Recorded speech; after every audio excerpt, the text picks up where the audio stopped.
Coming to you live from deep in the Deepwood. This is Optimal Play. I'm Brandon. And I'm Jordan. And we are back. Oathsworn. That's right. It's as usual. It's been a while. Right. Remember when we said we were going to do one full chapter every month and finish the We were like, we year? can finish this year. We just do it once a month. Yeah. Well, it's June. It's June, yeah. Funny how that works. Yeah, it's crazy how time flies. Well, there's a lot of games and a lot of non-game things going on. So true. Turns out. Yeah, we are as set up as we know how to be for story chapter 8, because I even glanced at the story and it was not clear whether we're going to be in a city or the Deepwood or something different altogether. Right. So I'm excited. I'm excited. We're going to find out what happens here. I've heard that this is a fun chapter. Yeah, you mentioned that. Yeah, so we'll see. I don't know. And you've have you painted something for it? Does it have? I have painted. It has a new mini on the tail end of it. Yeah, it's in my little bag over there. We don't have it. We don't have it in arm's reach to preview. No, That's because okay. it would be a spoiler if you could see the size of it, the box size. Whoa. Yeah. Okay. I don't want you to see the box that the mini comes in because that would be a spoiler. All right then. Never mind. We You'll see at the end of the chapter. Well, that's the thing, is it's not an arm's reach. So as far as the viewers, they'll see at the start of the next chapter. Oh, well. Because it's not here to hold Is up it on worth video. that for the surprise? No, that's fine. Okay. I don't think we've been consistent with doing that either. Great. Anyway. So, there you go. You'll see it at the start of the next chapter. Speaking of starting the chapters, we will start this one as soon as you take a pause and like the video and subscribe to Optimal Play. It's the only way to help us out, and we appreciate it. Yeah, I think with that, Let's do it. it sounds like this story picks up exactly where Chapter 7 left off. Yeah, I guess we could say Chapter 7, we killed the Venerator, who was this priest-like figure with a giant hammer that was taking over the minds of these villagers in this small village and sending them after us. And it was also whatever magic or ritual it was doing involved like controlling blood, right? Like the blood was living and was, I think, being like turned into weapons that were projectiles and healing us too. Healing him. Yeah. So that's right. So that's sort of what happened, and we're picking up right. We only say that because we're picking up right afterwards. Yeah, because I can see that the first sentence of this chapter is, "The Venerator lies dead before you." All right. What's the second sentence? Even with this victory, terrified, hopeless eyes look to you as townsfolk gather round. Mothers sob while fathers and neighbors try to reassure them that everything will be okay. All of the children have inexplicably disappeared. Dozens of tiny footprints in the mud by the village's main gate ominously suggest they may have fled into the Deepwood. Considering the carnage that has taken place within the walls of the village over the last few days, it is of small wonder what may have driven them to risk running into the forsaken woods. The children couldn't have gone far, one says. The Oathsworn will find them, promises another, looking up at you with unfounded hope.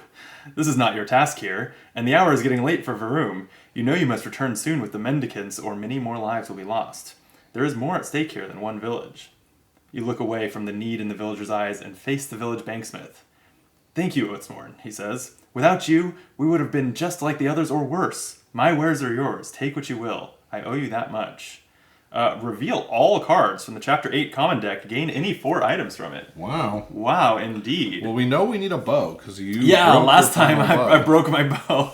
And currently don't have a weapon at all for my ranger. So the recurve bow would be a black might cube and says, when you attack, put this at cooldown 1 to spend any amount of animus to add 2 range to the attack for each animus spent.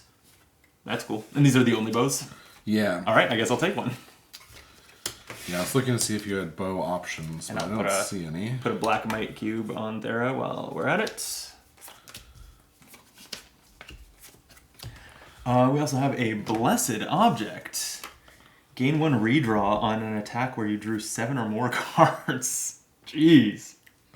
Not including criticals. So you needed to draw 7 in the first place. Right.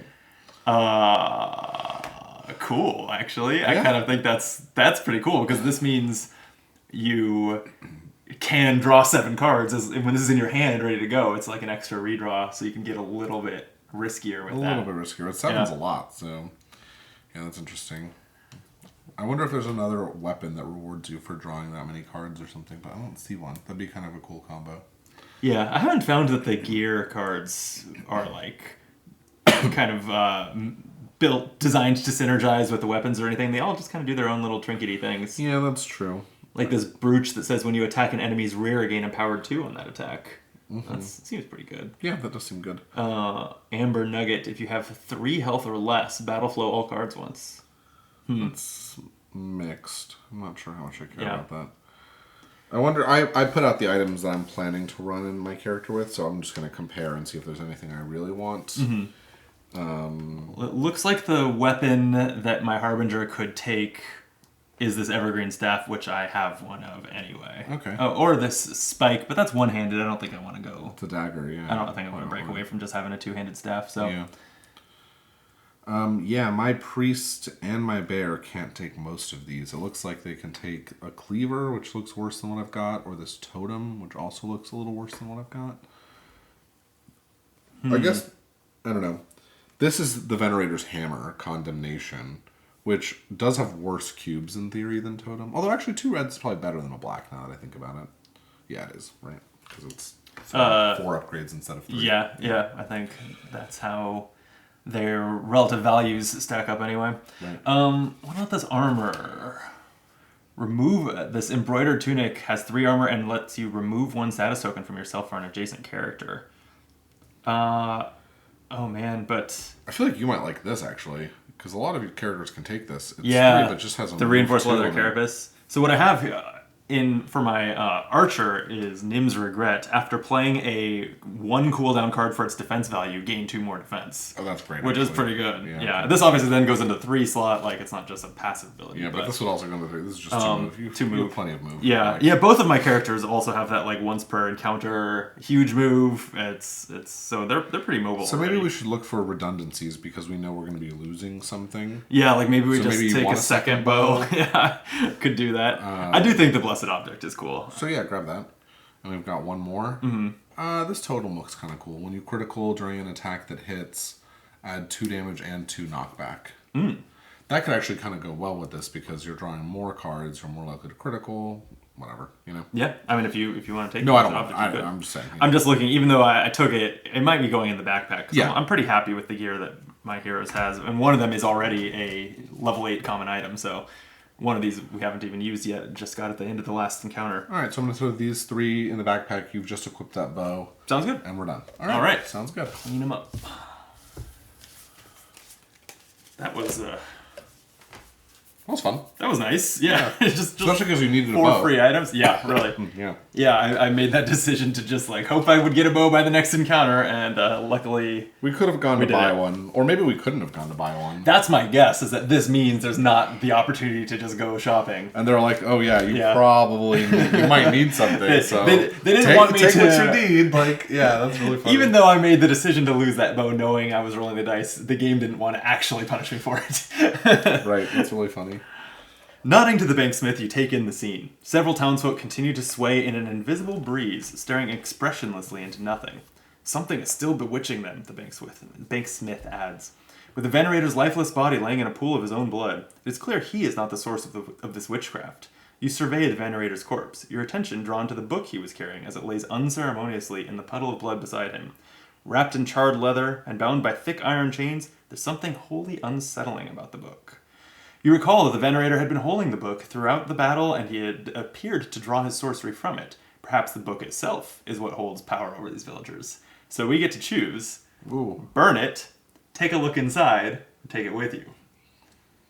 Already not an easy choice. I don't feel like we just take it with us. I feel like we either burn it or we freaking open it. Yeah, I agree. Taking it with us seems weird, because I would definitely look at it before taking it with me. Yeah, I mean, unless, like...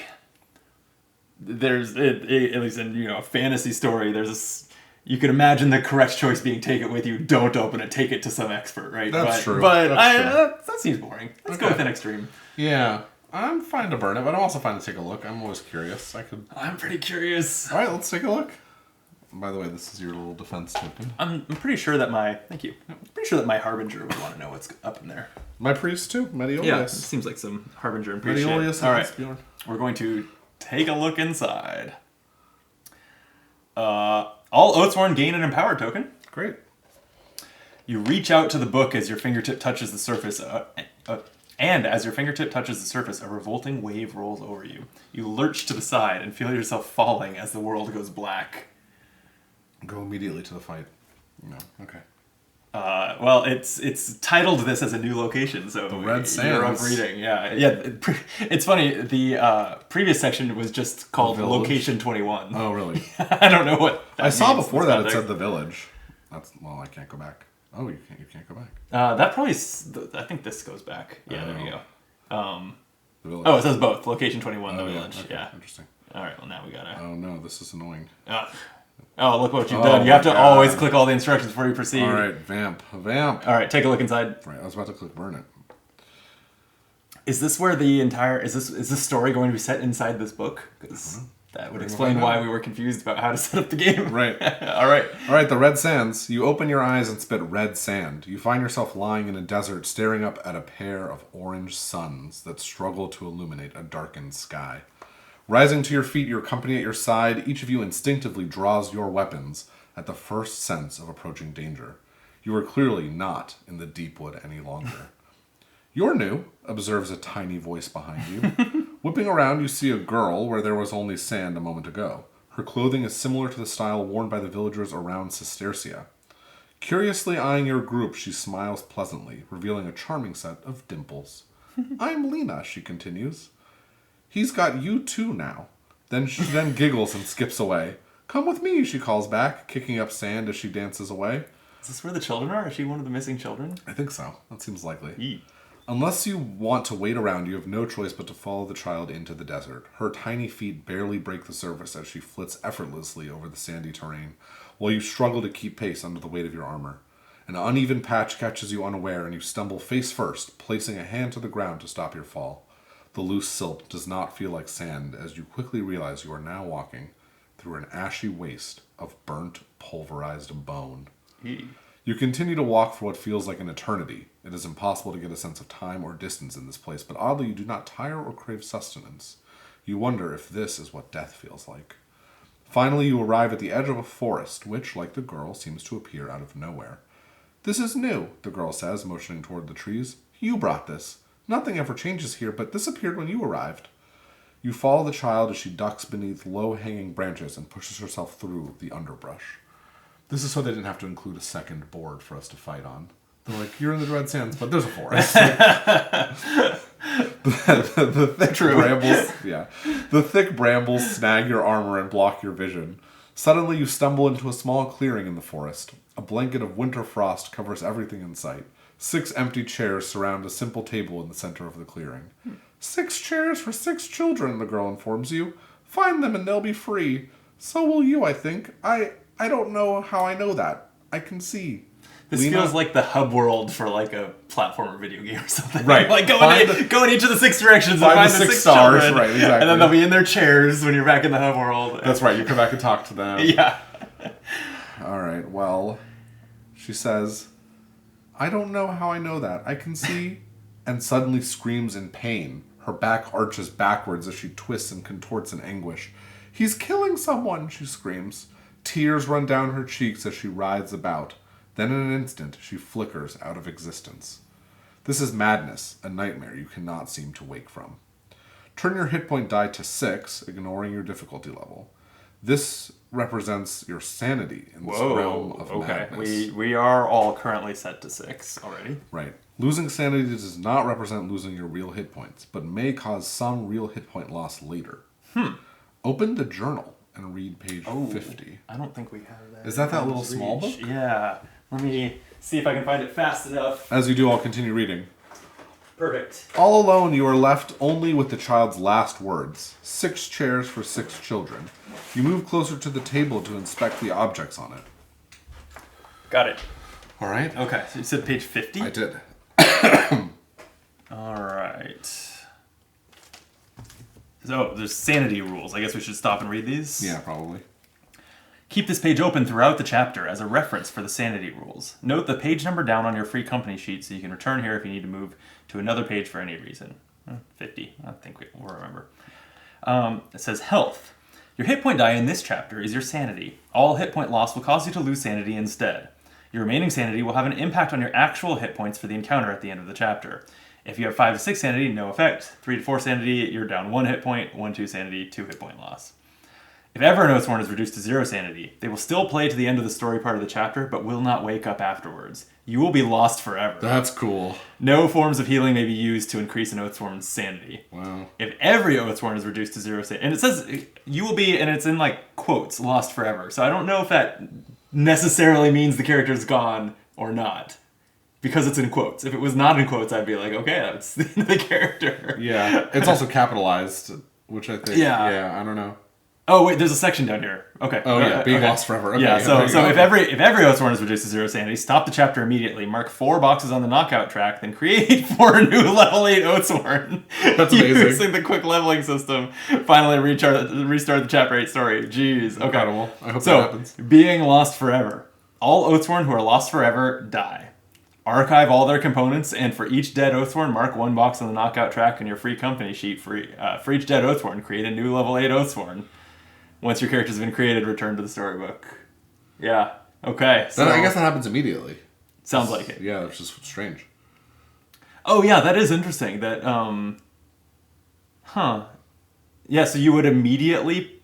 But it says that every Oathsworn is reduced to 0 sanity. Yeah, that doesn't make any sense. So I don't think you're meant to stop the flow of the game and do. Oh yeah, you're right. It actually says here you play to the end of the chapter. Oh right. Okay. All right. Well, it's. Was it chapter 4 that we lost the character before? Is it every 4 chapters or so that give you that opportunity? Maybe it was 3. But yeah, I have been wondering if that was a one-off stunt or if there would be more opportunities to permanently lose characters. Yeah. Seems like we're here. We're here. And I was going to arbitrarily change characters, which now I'm glad we didn't do, because I feel like I wouldn't have as many characters to pull from upon losing one. Yeah, you've been kind of itching to try something else, but haven't quite pulled the trigger on it. So I'll take the brunt of the sanity. You're gonna which character is gonna be our sanity tank? Then? You know what's interesting is I think Elspbjorn's like a more interesting character to play, but Mediolius's theme is more cool. So yeah, I'm torn. Like I like the story of Mediolius a little better. You think that you? I mean, I guess it's just different. Different play styles. I like the priest a lot. The healing doesn't really seem to work that often. Yeah, but 1 point of healing is so good. Yeah, that's true. All right. So here are instructions. Okay. Find as many children as you can. Doing so will do something. Ellipsis. That's what it says. Open mystery envelope D and place its contents in the center of play. I did because we didn't know what to expect. I do have that handy. Place your free company marker on location 10 and take the Path A card. Note, this chapter does not have a time tray. Okay. Ooh. So. Ooh. Oh, it's just okay. It's smaller than most maps, but this is the clearing in the middle of the red sands. I guess I actually need to awkwardly step out of frame once more to grab that free company token. I'll continue reading here. The table is filled with strange objects made out of some unknown material. In the middle, a large map resides, which has several islands on it, as well as a small statue. Next to the map, you see a large rectangular box. Choose one. Inspect the map, inspect the table, inspect the large rectangular box. Well, we already have a map. Sure. What did it say was on the table? Like, why would we inspect the table? Was there any specific mention of... It just said there were objects on the table. I like objects. Great. All right, I'm going to inspect the table. Okay. The table in the center of the clearing is constructed of weathered planks of oak with odd glyphs engraved into its surface. One of the engravings catches your eye. It is the crudely carved symbol of an oath mark. Ooh. Choose one. Try to move the table, or look at something else. Why not try and move it? I mean, yeah, we're already looking at it. Why not move it? But like now that it's posed that option, yeah, right. You try to move the table, but it won't budge. You look at something else. Incredible. Choose one. Inspect the map, inspect the table, or inspect the large rectangular box. I like maps. I also like large rectangular boxes. But... Well, I made the last choice. This one's you. Let's do the box. It's more mysterious. The large rectangular box. That's right. It's not just any box. It's the Oathsworn game box. The large rectangular box beside the map is of strange construction and barren of any distinguishing features. Despite repeated attempts, you cannot open it or lift it off the table. You look at something else. All right, I guess we inspect the map then. There we go. The paper map shows islands. On top of the central island, a small statue is positioned. I wonder if that's this. That would be funny. I think it is. On the other islands have a circular inlet and some markings you do not recognize. The upper left corner of the map is torn, and the piece is missing. Yeah, I don't know if that's meant to... Is that not this map? I don't think that that's this map, I guess. Because I didn't mention, for example, that there are 6 numbered chairs in the margins. Well, that's what makes me think that, like, this is the table. Well, that's a good point, actually. That's strange. I don't know. But it does say move the statue in the middle of the map, and I think we should try and do that. Or it's either that or look at something else. So I guess we do, right? Is that how we travel around? Is it making suddenly you're there? Yeah. Like kind of tongue in cheek, not tongue in cheek, but cheekily like breaking the fourth wall here, and it's like we travel here by moving our pawn around. I think that might be in the story. That's pretty cool. I mean, it's just move it or look at something else, and all the something else is, unless they do something different if you spam them. Right. I think we do it. I agree. You grasp the small statue. It's incredibly heavy and takes a great deal of effort to move it. Choose, move the piece to the lower left island, the lower right island, the upper right island, or look at something else. So the upper left is not an option. It did say that part of the map was missing, even though there is something there here. I think this is meant to represent a tear or something. I don't know. Because it said it was torn. Perhaps. So here it looks like a big spider web. Yeah, and there's a spider in the middle there. Yeah, this just looks kind of like swampy. This also has an oath mark right here. Oh, interesting. Yeah, you're right. And this has like almost a Stonehenge style situation. And what's going on here? There's like stairs, and this almost looks like a mansion or a castle. Like a Twisted Impossible, like castle, or these almost look like amphitheater seats or something.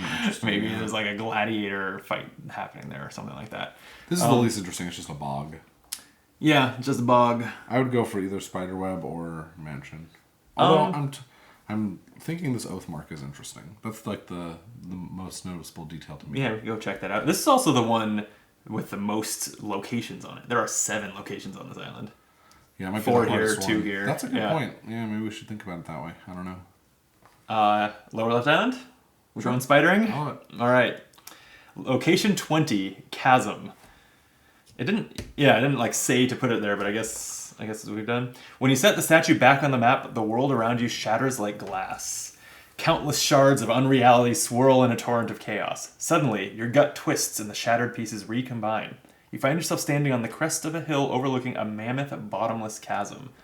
Oh yeah, the spiderweb is above a chasm. That's true. Didn't really grasp that. Place your free company marker on location 20. Okay. Suspended above the chasm, you see a giant spiderweb stretched across the abyss like a tarp and anchored by 5 thick cables of webbing. Each silken cable extends toward various scenes that look as though a collage of unrelated landscapes has been mashed together. In the distance, you recognize one of the landscapes as the ruins of a great city. Another appears to be a spot of dark greenish forest. One of the cables leads to a huge mountain rising high into the clouds. Now this also feels like the hub world of a video game. There you go, that's true, it really does. 5 threads leading to 5 different biomes. Right. Another to a lonely cottage listing to one side atop its foundation. And the final cable leads to some kind of monument that you cannot quite make out from this distance. At last, in the center of the web, broods an 8-legged horror the size of a house. The hairy arachnid tends to a child-sized cocoon that appears to be suspended by nothing at all. Child-sized? We're looking for children. Oh, touche. Yeah. Actually, I'm not kidding. I didn't clock that. Materializing out of nowhere, Lena steps behind you. She points toward the spider. She eats the fear. Fear is her power. If you overcome your fear, she won't be able to feed and she'll become weak. Then you can kill her and free the child. Place location tokens. We have them over there. 5, 9, 11, 23, and 27. So everything but 17 gets populated on this island. And place an unused hit point die on the spider set to 6. This is hit points of the spider. Does it say that? Yeah. Okay. As you return your attention to the spider, you find she has picked the cocoon up in her giant maw, her many eyes fixated upon you. The spider crawls down into the chasm with great care and is swallowed up by the darkness. It looks like you will need to weaken the web in order to lure the beast back. Choose a location to go to. 5, 9, 11, 23, or 27. 9's the one with the oath mark thing, which I think is interesting. But yeah. I'm open to... 23 is the mountains. Right. This is the dead city, 5. Yeah, that's the the cottage. Yep. And so this is the monument it talked about that you and couldn't this really is make like out. The bit of Should we forest, swing by the monument? I think so. I'm curious about the monument. There you go. The sculpture in the hills. As you get closer to what you see, As you get closer to what you now see are rolling hills, the more distant the. Oh my god, we're gonna start one more time. I'll get this out later. As you get closer to what you now see are rolling hills, the more distinct the shape of the monument, which reaches up into the clouds, becomes. Yeah, it was confusing because that was a very badly written sentence, right? That's not right. It was a lot. It is a familiar sight, the oath mark cast in iron. Your foundation, the oath, hope. You look at it and see the silk thread with only the faintest purchase on the iron. It takes but a touch for the thread to snap and fall away into the chasm. The spider's hit point die on location 17 loses 1 hit point. We're crushing it. We're doing down to 5. Roll an unused hit point die. Okay. I rolled a 6. Okay. It says you may use redraw tokens on this roll, but it doesn't tell us what the roll is for, which is very funny. Do we like the 6? I don't know. Yeah, 6 seems like the best or the worst. Sure. This is maybe something that you have to do every time the spider loses a hit point, so in the future we'll know whether we want high or low numbers, but for now, yeah, alright, 6. Choose one. If the result is more than the spider's current hit points, choose the top option. Otherwise, you may face the spider or choose a location to go to. Uh-oh. Alright, so... It doesn't seem like we like it being high. I don't think we do. Alright. Instructions. Remove locations 5, 9, 11, 17, 23, oh my gosh. and 27 if they are still on the map. Okay, yeah, so that roll went terribly. And we're now in the middle of the web. So we're here. Jeez, okay. The gray sticky web gives under the weight of your footfalls. As each footsteps finds purchase, a wave of vibrating silk radiates from the spot, disturbing every inch of the spider's humongous web. Within a few short moments, the hideous form of the giant arachnid reveals itself from the blackness below. Her many eyes rise slowly above the edge of the web, each one locked on you with haunting bloodlust, following her hairy, sack-laden abdomen. Long chitinous legs, twice as long as spears, carry her effortlessly across the web, with a grace that belies her massive form. Finally, you see the cocooned child, still locked in the spider's grotesque mandibles. The light of the twin orange suns glints off her hard black carapace as she crosses the web, searching for just the right moment to strike. When she turns, you get a better look at her back and realize she has added another victim to her count. Wrapped in a silken cocoon and suspended from her dorsal armor is a second child. I was thinking there were 4 islands and 6 children. How does that square? 2 lives now hang in the balance as you prepare for battle. Saving both will not be easy. So we have to choose. Attempt to save both or only focus on saving one. So I was thinking it was a good thing that we did get lucky that we didn't have to go to more places before we ended up going to Spider-Man, because that would be just like more opportunities for losing sanity and stuff. Yeah. But now I'm worried that now we have to do some sort of fight with the spider, and it has the maximum hit points it could possibly have at this moment. Right. It is concerning. But we're also at our max sanity right now. Yeah, so and you have a death wish. And I have a death wish. You have at least one character who's feeling really cozy here in the Red Sands. That's right. Wants to stay, so... Yeah. Should we go... Time to save both? I think so. Alright, let's do it. Skip some instructions. I did not press the instructions again. Alright.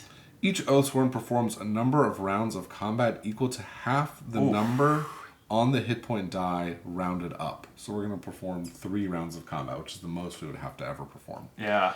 If the die shows a 3, 2 rounds is an example of math. Yeah. Okay. Each round of combat is against defense 6. Each time an Oathsworn fails, they lose 1 hit point. Wow.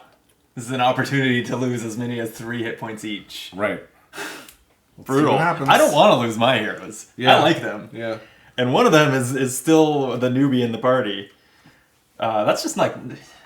That's not the way stories work. You don't lose the person who most recently gained the party. At least not a long time later. Yeah, right. Maybe at the end of that arc. Yeah, right? Exactly. Well, we got to do it. So okay. Do you want to do 1 round for each of us, or do you want to do each character goes 3 times, then we move to the next character? Probably each character goes 3 times. Okay. Yeah. Who are we starting with? I'll go. I'll go with Thera. What you gonna do? You got a black? It's defense 6, huh? Okay, and I have a black. But I mean, That could be enough on its own. But yeah, if it crits, Right. I think I'll take two whites? 3 whites. 3 whites with it. Okay. Alright. 2. Blank. 2 crit. 5 crit. Alright, I'll roll dice for the crits. Okay. We're good. Oof. Alright, 2 more times. Alright, yeah. Okay, well, I mean, that worked fine. I guess I'll do it again. 4, 6, blank, 7. Okay, 2 down. We've been getting some good numbers out of the black deck, but I don't know what else to do but keep pretty much doing what has worked. Yeah.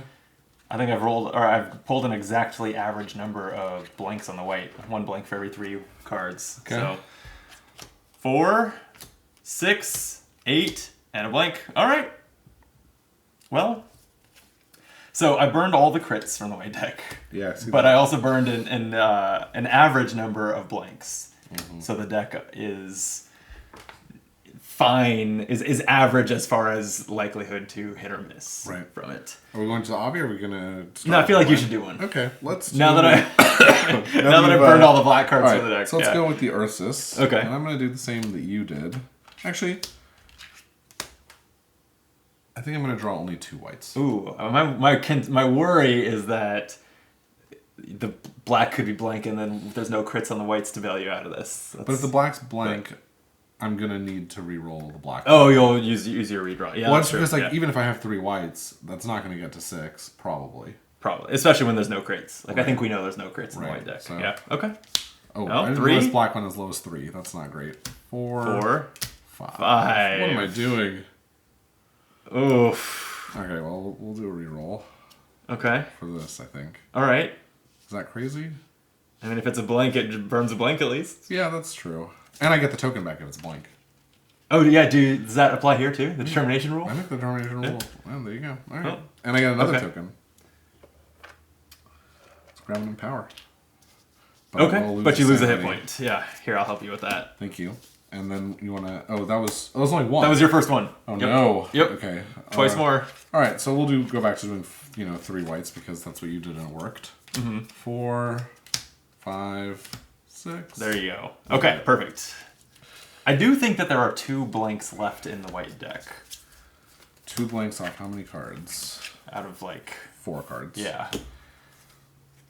So that's an issue. All right, I'm going to just draw 2 whites for this last one.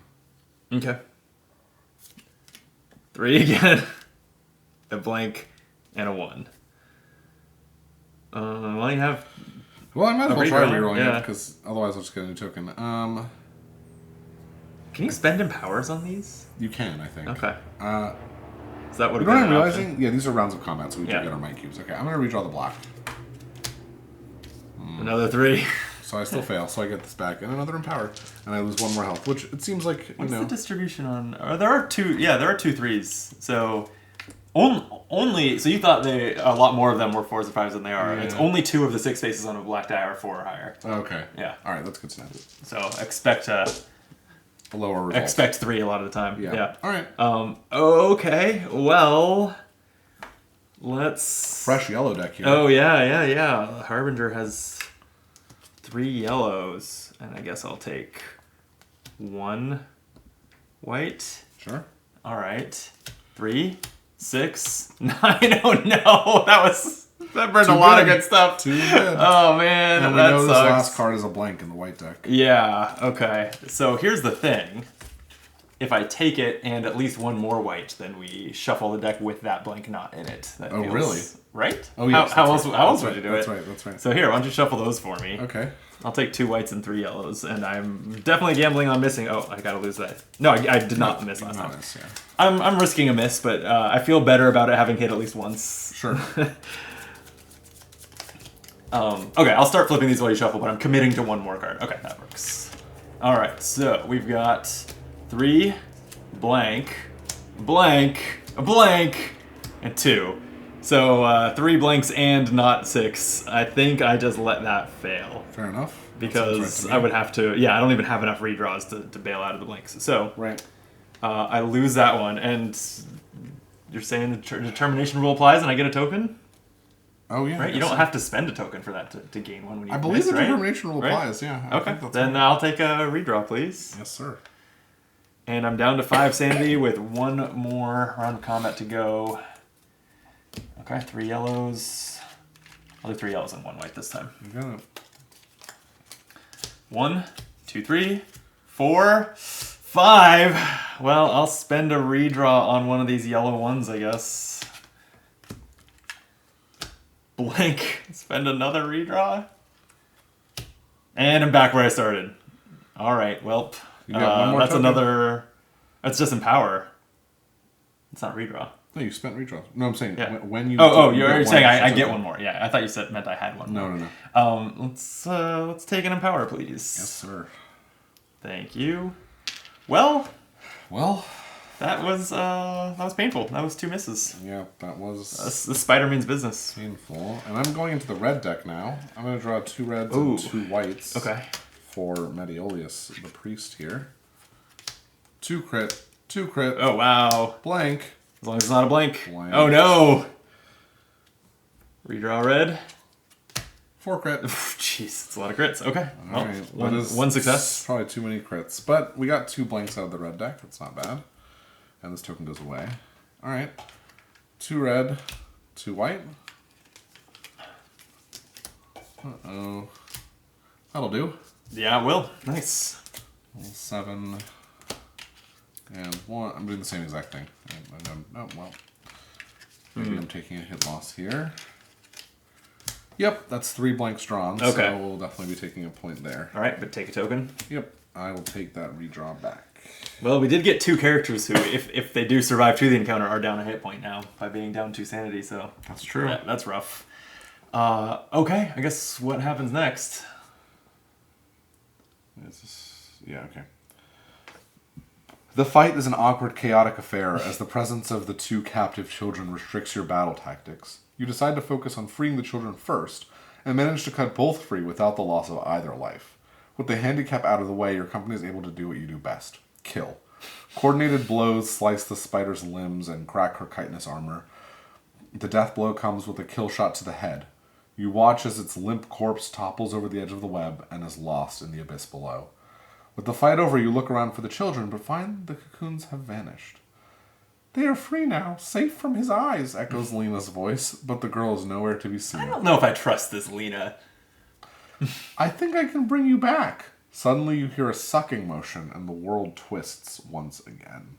Place the clue token 1 on the number 1... Oh, okay. So that's what these chairs are for, is we mark that they have children sitting in them? Yeah, on the number 1 chair, and clue token 5 on the number 5 chair. Okay. Frankly, I don't know if it's actually important to match up the numbers, but... That's fair. Place the free company marker on location 10. Okay. Well, that was very easy, and we didn't see any of these other things. Yeah, which is interesting. weirdly. I have a feeling that some of those would have had opportunities to lose sanity, but make the fight easier. Your reality shifts, and you once again find yourself at the edge of the forest, and it asks how many clue tokens we have on the chairs, and we have 2. You push your way through vines and brambles, returning once again to the clearing. I should actually let you read. Sure. A warm breeze caresses your face as you notice a soft blanket of green grass covers the ground here. 2 children are now seated at the table, but your attempts to communicate with them go ignored as they stare blankly ahead. At least they're alive. He's getting weaker, Lena says, suddenly at your side. Don't stop, you must keep going. Choose one. Inspect the map, move the table, or inspect the large rectangular box. You think there's any point in... We can check really quick. Doesn't hurt. Yeah. Checking the box. Oh, placing both hands on the rectangular box, you're barely able to move it. You decide to give the lid a try instead. It takes nearly all of your strength to open it. The box contains stacks of cards and a number of small round objects made of a material similar to the box. Alongside these are several books. Choose one. Only if tracker token 3 is not on the map, we can take a closer look at the small round objects. And only if token tracker 5 is not on the map could we look at the books, but we do have 5. We do have 5. So the books belong to child 5 or something, and we can't...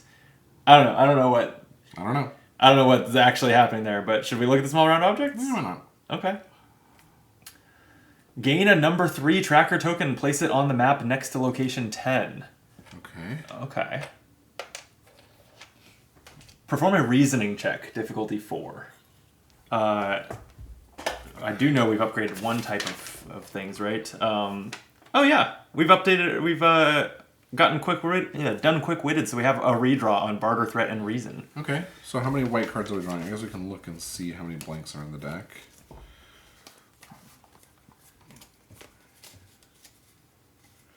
3 blanks. 4 blanks out. Oh wow. Okay. Out of That's a pretty total good. of 9 cards. So that means in the remaining 9, there's only 2 blanks. Yeah, it's pretty good. Well, do you want to pick one of your Death Wish characters to do this? Death Wish Bear, and we'll do 4. Should be enough. No, 5. 5 Yeah, cards. I'd push it. 5. Why not? We have a redraw too if we need it. Okay, the difficulty was 4, so you are good with that 5. Excellent. The round objects appear to be made from a wood-like material and remind you of small coins. Each has a unique symbol painted on it. One has a blue symbol, another an orange symbol, and one shows a stone with 3 lines above, while another shows a stone in a circle, and lastly, there are what look like cards in a circle. Choose one.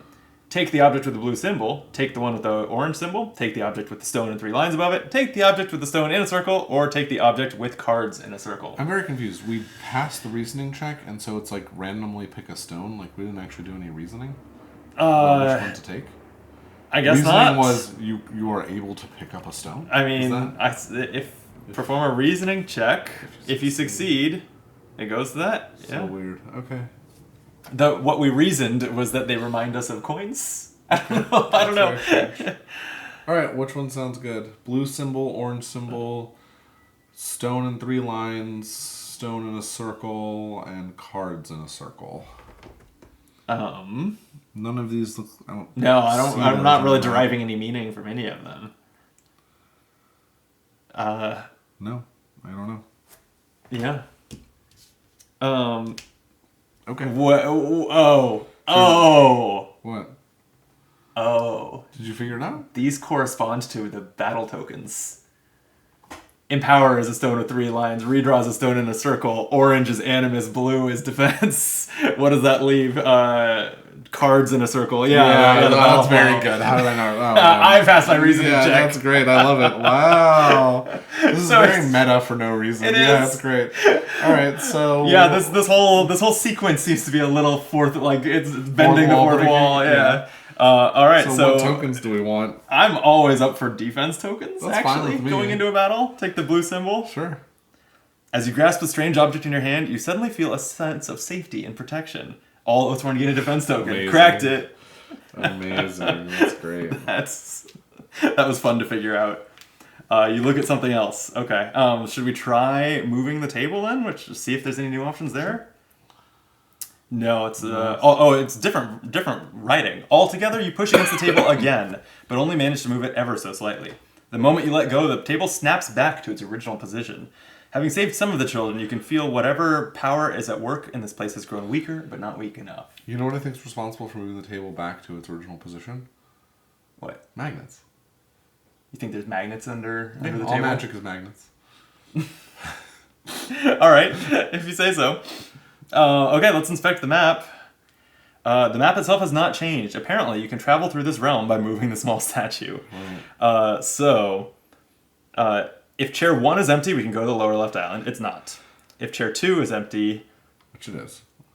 we can go to the lower right island. If chair 3 is empty, we can go to the upper right island. And it says if you have the keyword missing piece, complete the map with the torn piece you found. But we don't have that. So, are we going to the upper right or the lower right island? Do you feel like swamping or going to the castle? You know, I'm amenable. What sounds good to you? Swamp. I picked this one. Swamp? All right. Swamp. Yeah. Yeah, I love swamps. I'm a famous swamper. Okay, go to lower right island. Location 3, Foggy Swamp. As you place the statue back on the map, on location 3, right, obviously. Yep. Okay, you are overcome by nausea. The world around you suddenly falls away, light collapsing into a single point until there is nothing but darkness. Then, as quickly as it disappeared, a new reality blinks back into existence. I already looked at that. Okay. You overlook a grim valley filled with a thick, ominous fog. Skeletal trees poke through the grayish mist, each reaching for the twin orange suns as they watch menacingly from above. As you move down into the valley, your boots sink into the muddy ground and a rancid odor rises to fill your nostrils. Somewhere in the dark and gloomy distance, you hear the faint singing of a child. The child is singing in the swamp? Yeah, and the song is here, which I'm Oh, gonna have to sing. I'm looking forward to this, yeah. The fog here is so thick you can barely see your own hand in front of your face. A foul layer of murky grime covers every tree, plant, and stone. You fight just to draw breath in the heavy air. Deeper in the valley, the singing grows louder, and you realize it is not just one child, but a whole chorus of them, hopefully 4. The song, like the twisted version of a nursery rhyme, goes like this. He is coming, won't be long. Good children do right, not wrong. Tie a ribbon on the tree. Do not stray or run or flee. See a shadow, hear a thud. Hear the silence, see your blood. Hey. Through the fog, you see 2 orange orbs in the distance. As you draw closer, you find they are a pair of iron-wrapped amber lanterns swaying above a post with 2 signs. Neither sign has anything written on it, and each points in the opposite direction. As you wonder which way to go, the children continue to sing the rhyme. So we can go to the left or the right. Okay. So they're swaying. Neither sign has anything written on it. Does the rhyme give us any? No. Tie a ribbon on the tree, see hear silence, see your blood. But where there's nothing here that says like we can hear the singing coming from one of those directions. No. All right, I guess it seems pretty arbitrary then. It does seem arbitrary to me. Yeah, I'm trying to figure out. Yeah, I don't see anything here that says to go one way or the other. Do you like left or right more? Left. You follow the path to the left and eventually arrive at a massive wooden gate. As you shove the heavy door open and step through, you suddenly find yourself in the city of Bastogne. We're home. As you start down an alleyway, you find the corpse of a young woman. Judging by the fresh wounds, she was killed recently. Yeah, that's Bastogne, all right. The bloody gashes on her body remind you of wounds left by the sharp claws and teeth of a rat. You immediately recognize the woman as one of the townspeople you failed to save from the clutches of the brood mother. You had been too slow to reach her, and she died alone, gnawed to death by dozens of rats. Suddenly, her eyes flash open. They glow with an orange light, her accusing stare piercing through you. Each Oathsworn performs a sanity check, where the difficulty is equal to their current hit points plus 3. Each Oathsworn that fails loses 1 hit point. We have upgraded our reason, but not sanity. And in fact, sanity is not an upgradable thing. Yeah. Okay. All right. So the difficulty is 3 plus your current hit points. So for your ranger there, it's a 9 difficulty. That's rough. That's pretty rough. I feel like you might want to go to dice and hope to get lucky. Well, we know there's 1 blank left in the white deck, right? Yeah, but there's only 4 cards left in the white deck. So that's not going to get me to 9. No. Jeez. All right. I mean, you could also draw 4 cards, knowing there's only 1 blank, and then roll some dice. Huh. I mean, if you want, we could figure out. Here's what I think I want to do. Here's what these 4 cards are. We can just do the math on it if you want. Oh, that's true. It's 5 with a crit. Oh, okay. Why don't I... So the difficulty for my Harbinger, who's at 4 sanity, would be 7. I'm thinking I think I finish the deck and roll 2 extra dice going first with the Harbinger. Okay. Trying to utilize that, what we know about a slim remaining deck with the one where it's like actually achievable. I don't expect to pass this one. Sure, that makes sense. So you're drawing these 4 cards. Yeah. Oh man, 2 extra dice. I forgot there's a crit also. There's a crit. Okay, so I'm only gonna roll 1 extra die, and I'll roll a die for the crit. Okay. So, okay. Here's the 5. So we're at 5. And a blank. Here's the die, the roll I committed to. It's a blank. Shoot. Here's the roll for the crit. It's a 1. So I'm at 6. I will redraw. I'll just re-roll this blank. Jeez. All right, I have 1 more. I don't really want, especially this one, I don't want to lose more sanity if I can avoid it. There we go. You did it. We did it. Okay. Harbinger's okay, but these redraws are spent. Okay. I mean, I think Thera is just going to lose this. Yeah. So I'm kind of leaning towards doing something like drawing exactly half of the white decks that will have a lot of information about the second half. Well, let me let Mediolius go first. Okay. What do you want to do? I want to draw 4 cards and roll. His difficulty is 8. And roll 2 dice. Okay. Then here's your 4 cards. Thank you. This doesn't make any sense, but whatever. Yeah, I don't know why you're doing this way. 4? Wow, okay. You need another 4 from these dice. Yep. Oy. You rolled them way off camera, but you did get a blank and a crit, so you're still in this. I am still in it. Roll for the crit. Or just there's a 2 that's not a crit. Yeah, I mean, but you're doing your crit. Oh roll. yeah, crit roll, yeah. It's a 1. 1 away. This almost worked perfectly. Do you want to redraw? You can. You still have that, even though you used that die. You still have a blank sitting there that you can redraw. Right, I do. Sure, I'll re-roll the blank. Worst case, I get another token. You got a 2. All right. All right. So Mediolius succeeds. And you laughed at my strategy. I mean, it was We nonsense. know there's Yeah. we know there's 4 1s missing from the deck. So that, I mean, the density of crits and 2s in that deck does make this seem But also blanks. more possible, but also blanks. Why don't I draw? I'm gonna draw 6 cards and just pass. Right here. You got it. Whew. Okay, so difficulty of 9 for Thera the Ranger. Good start. Blank. Blank. Crit. 2, 1, 2. I'm at 7. I could redraw a blank if this is gonna, especially if this crit roll means I would pass. It does. Okay, I think I do it. I'll spend a redraw. Do you want to draw or roll? That's a good question. Because now you've seen about 10 cards from the deck. In fact, exactly 10 cards from the deck. Yeah, Only 2 blanks. there's more blanks in the deck than on the die, so I will roll the die. And then you can draw through all the blanks if you want on your Warbear. You don't care about his sanity. We'll see. Okay, that'll do it. All right. Wow. Okay. I will draw through the deck with my bear. Okay, I think you're probably going to fail. I am. I'm down to 3 health. And there were 10 or less cards in there, right? There It were. is a maximum of 10. There were 8 cards. Okay. All right. Now what? I'll shuffle while you read. Okay. If any succeed and if all fail. So we got if any succeed. Okay. Gently you close the woman's eyes. You may not have saved this woman, but you saved many others on the day you slayed the broodmother. In the blink of an eye, you stand once again in the foggy swamp before you the massive wooden gate. The children's song returns, its eerie chorus mocking you. He is coming, won't be long. Good children do right, not wrong. Tie a ribbon on the tree. Do not stray or run or flee. See a shadow, hear the thud, hear the silence, see your blood. I'm actually, and we're not going to try to like play it and get to it, but I'm very curious what the voice acting sounds like there. Because it's all one narrator usually, right? I don't think that they do like different voice actors, so... He's probably just doing a curious, he voice just thing. sings, yeah. You decide to continue on the path, leaving the painful reminders of Bastogne behind. It is not long before you encounter another fork in the road. Again, a pair of blank signs point in the opposite directions. However, these two are unique. Claw marks like scars crisscross the sign on the right, while a bow the color of blood is haphazardly tied to the sign on the left.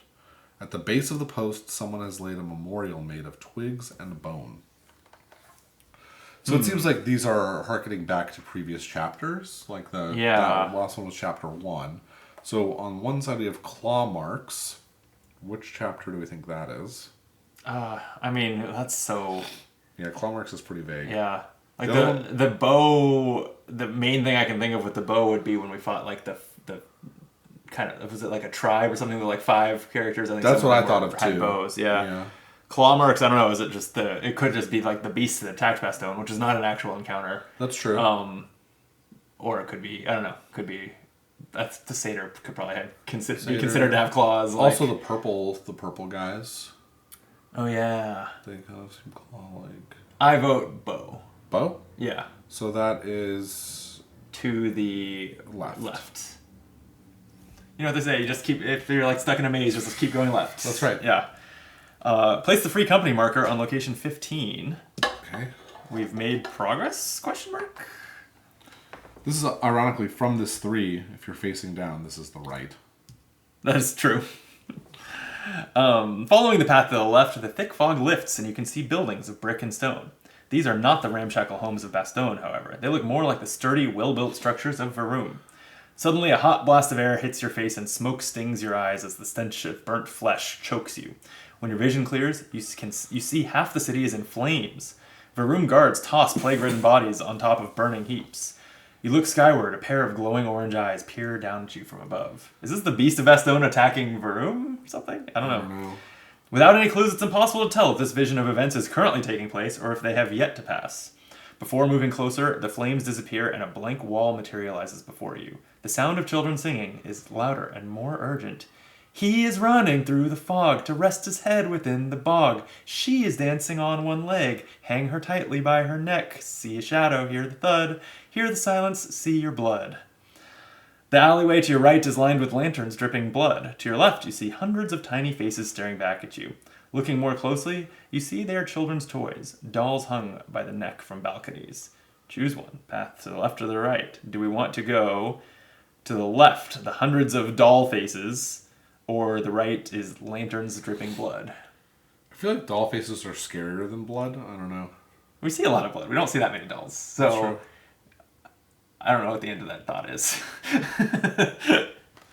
I feel like if we're trying to avoid losing our sanity, I feel like we're less likely to lose our sanity with blood. I don't know. Is that right? I don't know. I see the logic. Yeah. Should we go? We head towards the lanterns? Sure. Okay, so we're breaking the always go left rule.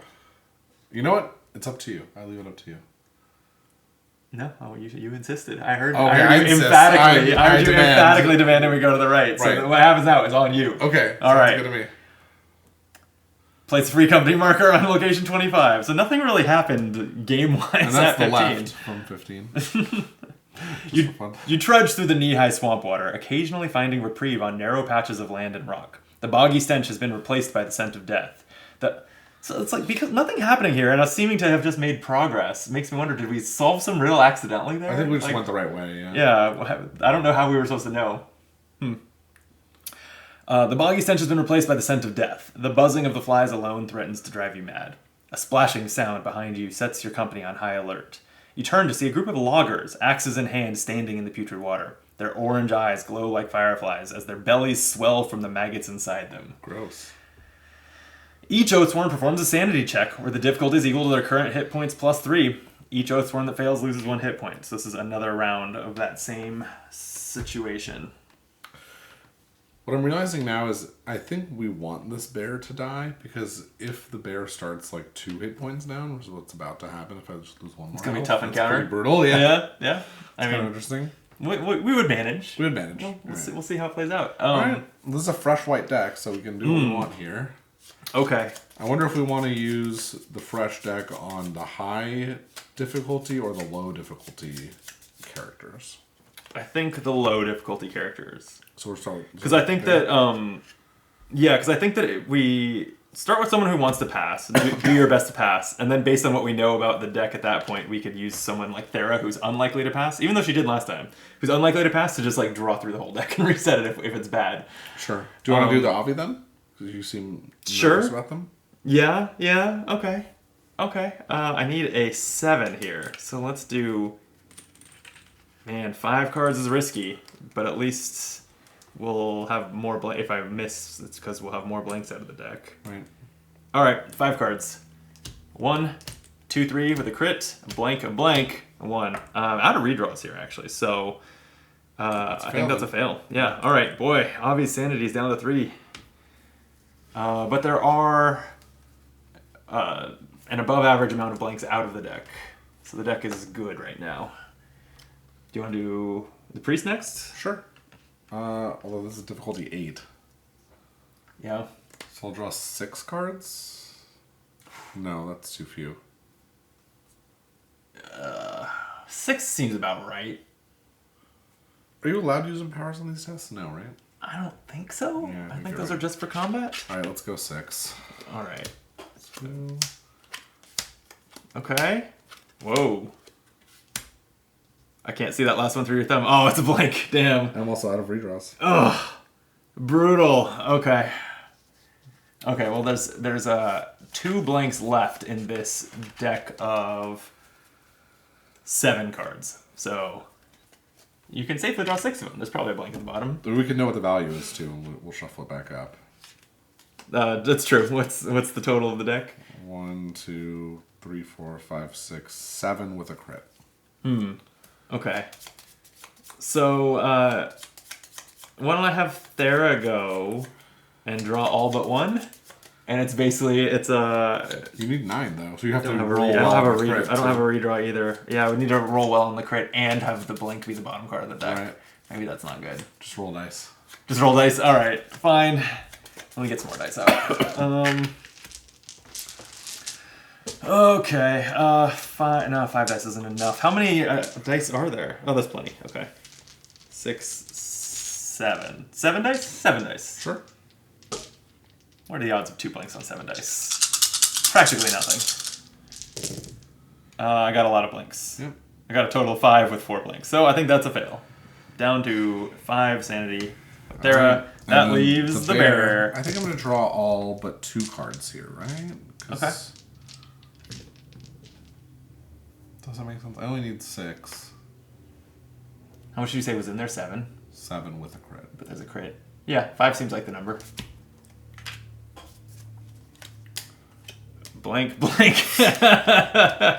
Well, let's roll this crit. Although unless I crit again. You do have a redraw. I do. So if you, that's a blank. So your redraw would need to draw. Well, you know it wouldn't be a blank. But I don't think you know whether it would be a 1 or a 2. Let's see. Yeah. Shuffle those up. Yep. Well. Yeah, let's do a redraw. We'll spend 1. Okay. Dang it. Sure. Oh no, I only have 1 redraw. Yeah. Okay, so I'm taking another redraw and a hit point loss. Well, this wasn't 2. combat. We haven't, like, for our other failures, we weren't doing the determination rule thing. Yeah, I haven't. You've been gaining tokens when you failed over there for these sanity checks? Yeah, you did too, remember? You were like, I failed, and I gave you an empower token, for sure. That was in combat. Oh, that was in combat. Yeah, I think we were only doing that for combat. I don't think that we've ever been doing the determination rule for the, like, miscellaneous types of checks, have we? Maybe you're right. I don't think so. Okay. I'll check that between games. All right. I thought you got them no matter what, but could be wrong. Did anyone succeed? No. I think we all failed. It asks the same question, if any succeed or if all fail. Terrible. Oh, all right. You have had enough of these specters from the past. The words of your oath play in your mind, stealing your resolve as you press on against the constant droning of the children's song. The path splits again for what you hope is the last time. To the right, a sign with a broken toy horse beneath it. To the left, nothing but dense fog. I'm realizing, okay, yeah, I'm trying to think back to the, like, things we've seen and do they correspond to the lines of the song. Like, she's dancing on one leg. But I guess, like... Hang her tightly by her neck corresponds to the dolls. To the dolls. That's what made me thinking about this again. See a shadow, hear the thud, though? Like, yeah, I don't know. Hear the silence, see your blood. I don't know how to use this. It does seem... It always puts it on the screen again when we're making the decision, which really makes it think like it makes me think it's a riddle. But I'm running through the fog to rest his head within the bog. One of our choices right now is fog. But does that mean we want to choose it or not? Because we did not choose the dolls, and it seemed like it worked out. And I was thinking, well, like, this says it splits for what you hope is the last time. And the last line of the song is hear the silence, see your blood. So I was leaning towards going to the thing that said nothing was dense fog, because silence, nothing. Sure. Although I don't even know if hear the silence, see your blood, does that mean that's the good way to go? Yeah, maybe not. I don't know. Left, dense fog? Sure. Broken toy horse. It's your call. I made that. And you're responsible for the outcome. I don't think you ever want to go into just nothing but fog. I think you always go for the something. Broken All right, horse. broken toy horse. The path eventually becomes a steep incline. Slowly, your party gains elevation and the fog gives way to the heavens above. As you near the crest of the hill, you spot a huge figure silhouetted against the dark sky. The shape, the unmistakable form of a venerator. As you draw your weapons, a child, Lena, appears before you. Don't worry, she says. He's lost too. You cautiously approach the hulking warrior with your weapons at the ready, just in case. As you draw closer, the man continues to stand with his back toward you, his armor neatly arranged at his feet. Blood trickles from dozens of cuts on his upper body, and dark bruises mar the areas of flesh between them. He turns to you, slowly revealing a pained expression, and utters only 3 words. I have failed. So it sounds like the Venerator was also captured here or entranced in this ritual. I say we ask him. So we choose, cut him down, ask why he did it, or leave him.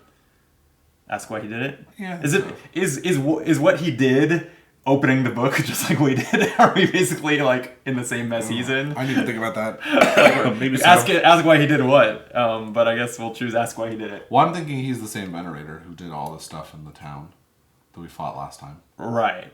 So why'd he do that? And he's going to tell us that the mind was taken over, I assume. Yeah. Head hung in shame, the Venerator answers your question. I sought wisdom, but found lies. Beware, they sound the same to desperate ears, Oathsworn. With that, the Venerator fades into the mist. All Oathsworn gain a redraw token. Oh, we needed that. Nice. Yeah. Leaving the strange encounter behind, you continue up the path and finally spot a familiar sight, the Wire Road. Its thick iron cable has always led you to safety, as you take hold of it, you are filled with a sense of renewed purpose. Place your free company marker on location 1. We've almost made it. Maybe. Location 1, the Deepwood is the name of this location. As your party follows the Wire Road, still hounded by chanting from the children, out of the corner of your eye you see something move. Suddenly a small figure breaks through the underbrush and scampers off into the swamp. Was it a child? Choose one. Follow the child, or follow the Wire Road. Ooh. You're not supposed to leave the Wire Road. You're not supposed to leave the Wire Road. Leave it. But we're looking for children. What do you think?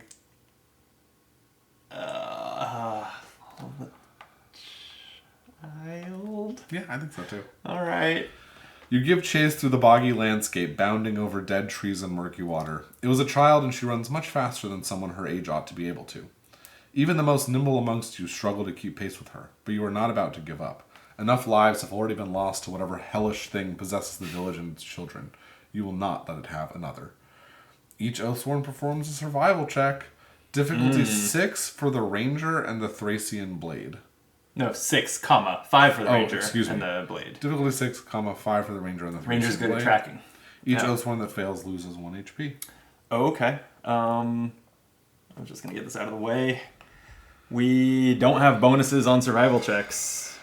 Looks like this needs to be shuffled here. Yeah. Okay. This is going to be fine. Let's start with the bear. Okay. The bear will draw 5 cards. 2, 3, 4, 5. That makes sense, right? Sure. Difficulty 6 for the bear. Right.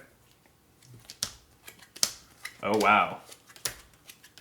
Well, that's good news for the rest of us. Right.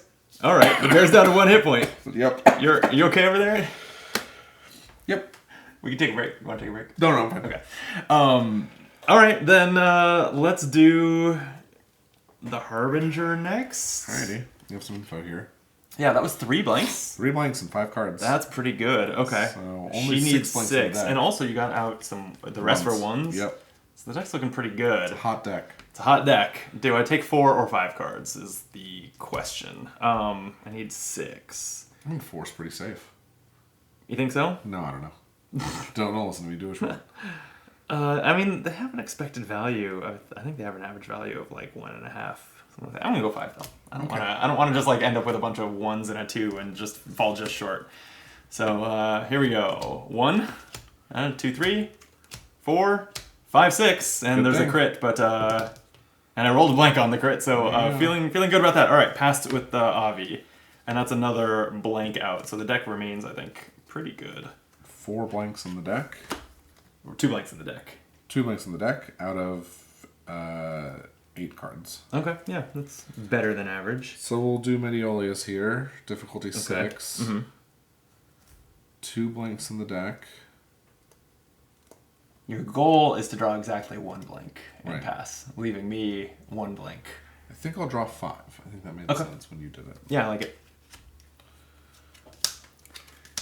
2, 3, 4, 5 with a crit. 2 blanks though. I do have a reroll, which I Okay. will spend. Well, you know this won't be a blank. So, That's true. I guess I should just take the safety of that. yeah. That'll do it. Yep. That's enough. I don't need to roll. Okay, nice. All right, that leaves Thera the Ranger, who only needs 5. Right. So there are 2 cards left in the deck now. Yeah, and you can look at those if you want. Oh, that's true, because we know we could just look at the discard pile. It's 2 and a crit. All right, that's pretty good. And since I could risk getting a blank, I'll just roll 1 die with those. So before the crit, I have 5. Okay, so there is good. There you go. And those can go in. Oh, right. Okay, nice. Okay. A firm patch of land offers you sturdy ground as you break into a full sprint, hoping your long strides will help close the gap.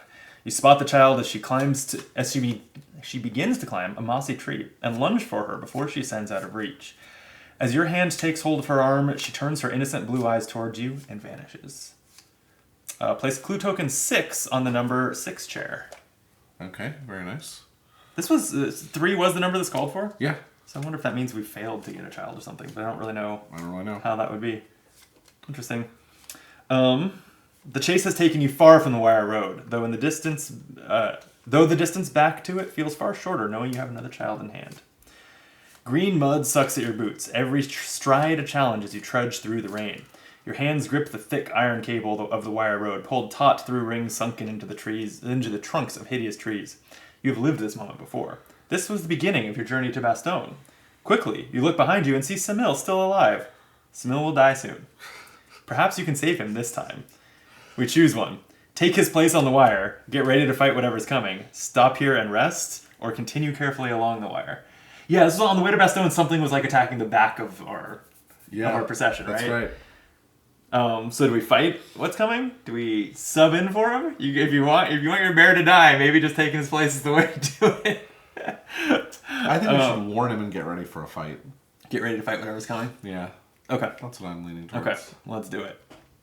Weapons at the ready, you stand with your backs to each other and wait for the darkness to come alive. They attack from all around. Jaws snap and razor-sharp claws swipe at your throats.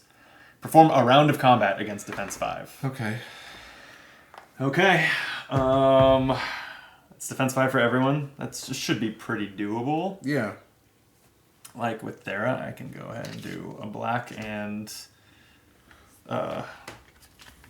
3. I'm basically gambling on the black not being blank here by taking only 3 more cards. The black is quite likely to be blank because out of the 1, 2, 3, 4, 5, 6, 7, 8 cards sitting here, only 1 is blank. Oof. Okay, but that's still that's about a coin flip. There's 5 out of 10. Yeah. All right, so it's a coin flip. It's a coin flip chance that I succeed. All right. So that'll be fine. Great. I mean, adding more white dice doesn't change that fact. So. No, I'm just telling you. Oh, that's a 5 crit. There you go. That seems good. Wow. Okay, well, don't need to roll for those, so Thera succeeded. I'm going to do one next. Yeah. And that's a crit, but also a blank out of the white deck. Right. Let's have the Priest Mediolius go here. He's got 2 reds. Okay. And I think I'll do 2 whites. 3, blank, blank. Ooh. 4. No rerolls, so that's going to be... Okay. But this is combat, so the way we've been playing this time, we'll check this after and give ourselves some tokens if we should have been doing determination rule the whole time. But I got a reroll. you get one there. Yep. Okay. Okay. For the Harbinger, it's 3 yellows, which might do it right there if we only need 5. I'm just gonna add a white. The white's blank. 2, 4, 7. Okay. Harbinger's fine. That's amazing. All right, I'm going to do 3 whites and a black for the bear, but I'm going to roll the black. This is the roll is better. The life is on the line for the bear here. Yeah, I do have 2 rerolls to work with. Okay. I'm not quite ready for the bear to die. All right. So we'll see. Can I get a black die to roll? Oh, I missed that. Yeah. Yeah, I'm going to roll the black because this seems way better than that pile. Agreed. Well, let's look at these first because these are already decided. Okay. Okay. A 4, that's good. That'll do it. You did it. You don't need the crit. Okay. Amazing. When the fight is over, there's one less of you. Samuel is gone. Damn. We thought we'd save him by getting ready. Wait. Oh, weird. You hit continue. Okay. You hit continue, and it says Green mud sucks at your boots. Every stride a challenge as you trudge through the rain. Your hands grip the thick iron cable. Like, yes, this is the same thing I said before, but I went back and confirmed it. I think that's probably intentional. I think we're probably on a never-ending... Okay. Your hands grip the thick iron cable of the wire road pulled taut through rings sunken into the trunks of hideous trees. You've lived this moment before, but something is wrong. This is not how it happened. I don't remember if it said that before. Choose one. Oh, there's more options. Okay. Choose one. Take Samil's place on the wire. Heedlessly continue along the wire. Get ready to fight whatever's coming. Turn around and kill Samil. Stop here and rest or continue carefully along the wire. Yeah, new options. I don't know, man. So we've already... I doubt we want to get ready to fight whatever's coming again. Yeah, I don't think we want to stop and rest either. That doesn't seem like a good idea. Agreed. So we could either take his place in the line, kill him, or heedlessly continue, which I think is what we did. Or continue carefully. In real life. Or continue carefully. That doesn't feel like it. No, it doesn't feel like it. That's not changing... Excuse me. I mean, or are we meant to just... To just reenact this the way it actually happened? I was thinking reenacting would be heedlessly. Oh, you think it was heedlessly? I don't know. As opposed to carefully? Yeah. All right, we can heedlessly continue.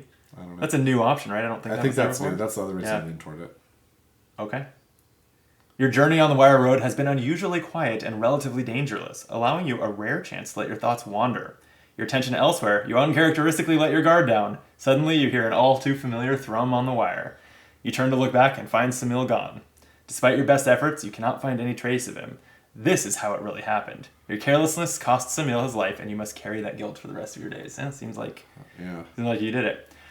The wire road does not lead to Bastogne as it did when you first experienced this moment. Instead, nestled in a small clearing, you come to a tiny hut. As you draw closer, you find a child singing the rhyme you've heard so often in this place. She dances and skips around in a circle as she sings. The worn furrow in the dirt and the raw flesh on her feet tell you she's been skipping for a very long time. Your attempts to get her attention go ignored, as though you do not exist. Finally, you lift her into your arms and try to still her. Like waking from a nightmare, the girl snaps from her trance and her feet finally come to rest. As she looks into your eyes, she begins to cry and fades from your arms. Place clue token 2 in chair number 2. And we return the free company marker to 10. Okay. All right. Location 10, the room. Your reality shifts and you once again find yourself at the edge of the forest. Now we have 3 or more clue tokens. You push your way through the vines and brambles, returning once again to the clearing. The trees have turned a pleasant reddish-brown color, and many of the leaves have fallen, blanketing the ground. The children gathered around the table gaze at you, and their eyes follow you everywhere you move. Something's different about this place. Choose one, inspect the map, move the table, inspect the box. Well, should we move the table because we haven't been able to do that successfully? Yeah, I think so. The faces of the children sitting at the table are no longer frozen in a bleak, emotionless state. They almost smile, as a sense of hope fills their eyes. You can feel the grasp this realm holds weakening. But then there's buttons for if there are less than 6 clue tokens on the chairs, so that's the case. There are still empty chairs at the table, each one representing a child that remains imprisoned within the clutches of this mad realm. You try lifting the table and find it much easier to move this time. You begin to sense you now have the power to break the curse that holds the village captive if you can just get back to the real world. There is surely a way out of this place, and you're closer to it now. Once you leave, however, you know you will be condemning any remaining children. Oh, shit. You cannot return to islands you have already visited, but may risk searching islands you have not been to yet and hope to find more children. That was instruction text. Choose one. Flip the table and try to find a way out of this place, or stay in the realm and try to rescue more children. Well, I think we try and find the last one. Okay. I think like if you are really concerned about your sanity, leaving is the play. That's a good point. But if you're fine risking the warbear's life still, we can stay. I feel like that's the meat of this decision. Oh, man. That's a good point. I was being very heedless about whether the warbear lives or dies. Because I love the warbear, but I also am fine playing a new character. I don't know. What do you think? Thematically, like, the decision would be probably she'd be advocating for her own life to be saved and would want to leave. Yeah. In like a role-playing way, like, that's what she would want. I mean, I think an Oathsworn surviving is likely to save more than 2 children in the long run. So true. So it's for the great. It would be the greater good decision. Good. Yeah. But also, there's content here we haven't seen. And probably never will if we don't do it right now. I'm sure. Yeah. No doubt. Yeah. Stay or go. I don't know, man. The decisions are so hard this game. The decisions are quite hard. And there's also that corner we haven't found the missing piece of the map for. I think we stay. Okay, let's stay. See the content. All right. If you're not gonna fight on it, 'cause you're the one fight. whose life is on the line. I'm okay playing a new character. All right. So let's stay in the realm. Okay. So we Should can just check the box really quick. See if there's check the box. Let's see. Tracker 3 is not on the map. If Tracker 3 is not on the map, we can look at the small round objects. Actually, so go back. Oh yeah, we put it there when we did it. Okay, so we just look at something else. All right, okay. so I'll inspect the map. Okay, so inspect the map. So only if chair 1 is empty can we go to the lower left, or 3 is empty, go to the upper right island. Yeah, so that's what we have to do. And we still don't have a missing piece. Okay, upper right island. The moment you set the statue down on the map, you fall into an abyss, soaring downward into blackness with no bottom in sight. Suddenly, you begin to make out the spires of a large building below. You fall all the way down, finally landing softly on your feet. The building before you appears to be a library. Its huge wooden doors with intricately carved designs slowly open, inviting you inside. We place our free company marker on location 16, and it feels like your turn. Rows of books stretch endlessly in all directions, including upward where you can neither see sky nor ceiling. One could spend hundreds of years reading these books and never have the chance to open them all. You pluck one of the volumes from the shelf and begin to read. It recounts someone's life story. Every moment of the individual's life from their birth until their death is recorded in painstaking detail. Only the person who actually experienced this life could have documented everything so thoroughly. A conflicting thought crosses your mind. If this is an autobiography, how could they have known the details of their own death? You look again at the countless number of books in this library and a sickening reality dawns upon you. As you walk down a particular aisle, you begin looking for a specific book. Your book. Cool. Instruction. Give the app to any player whose Oathsworn has not yet read a scene. Oh, I'm sorry. Okay. So then it says read the appropriate scene, and there's a bunch of options here.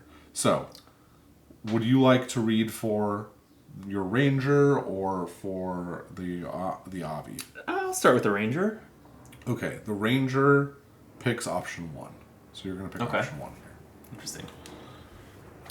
Oh, and then it goes to a tree where I choose a class. Okay, so the Adendri Ranger.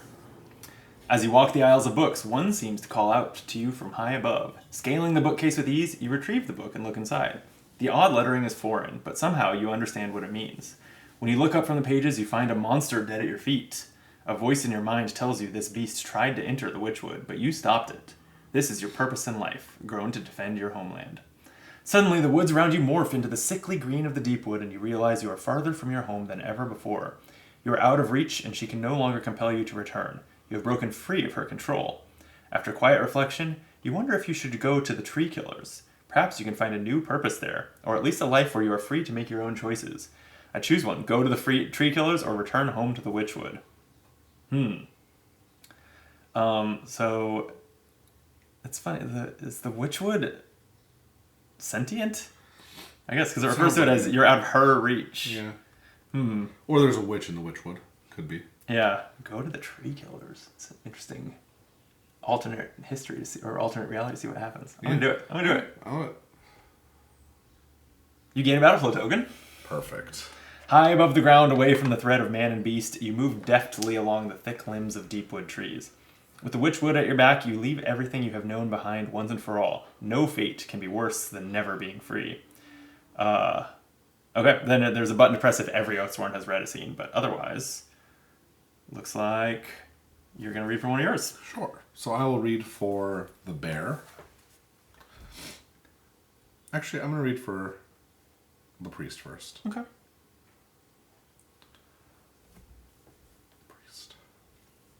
As you read the pages of your book, its words remind you of a long-forgotten memory. You see the old priests again in your mind, as clear as the moment it happened. A member of the so-called Low Church, he now sits bound in chairs before you, in chains before you. He refuses to deny his beliefs, leaving you with no choice but to convict him of heresy. Despite your judgment, the man tries to convert you. The true way, he calls it, as he speaks of the miracles the oracle once taught our people long ago. He asks how you can possibly deny the evil of the High Church and their oppression of the Cistercian people. Choose one, protect the Low Church priest or turn him over to the Inquisition. Let's protect him. The priest's words are like a hammer to the foundation of your faith. Long-held truths suddenly reek of falsity. Kneeling beside the man, you loosen his chains and tell him to go. You will keep his secret, but he must agree to leave the city. From this moment on, the seed of doubt gradually grows in your heart. Before long, you will join that man in the pursuit of the true faith. Whoa. The way.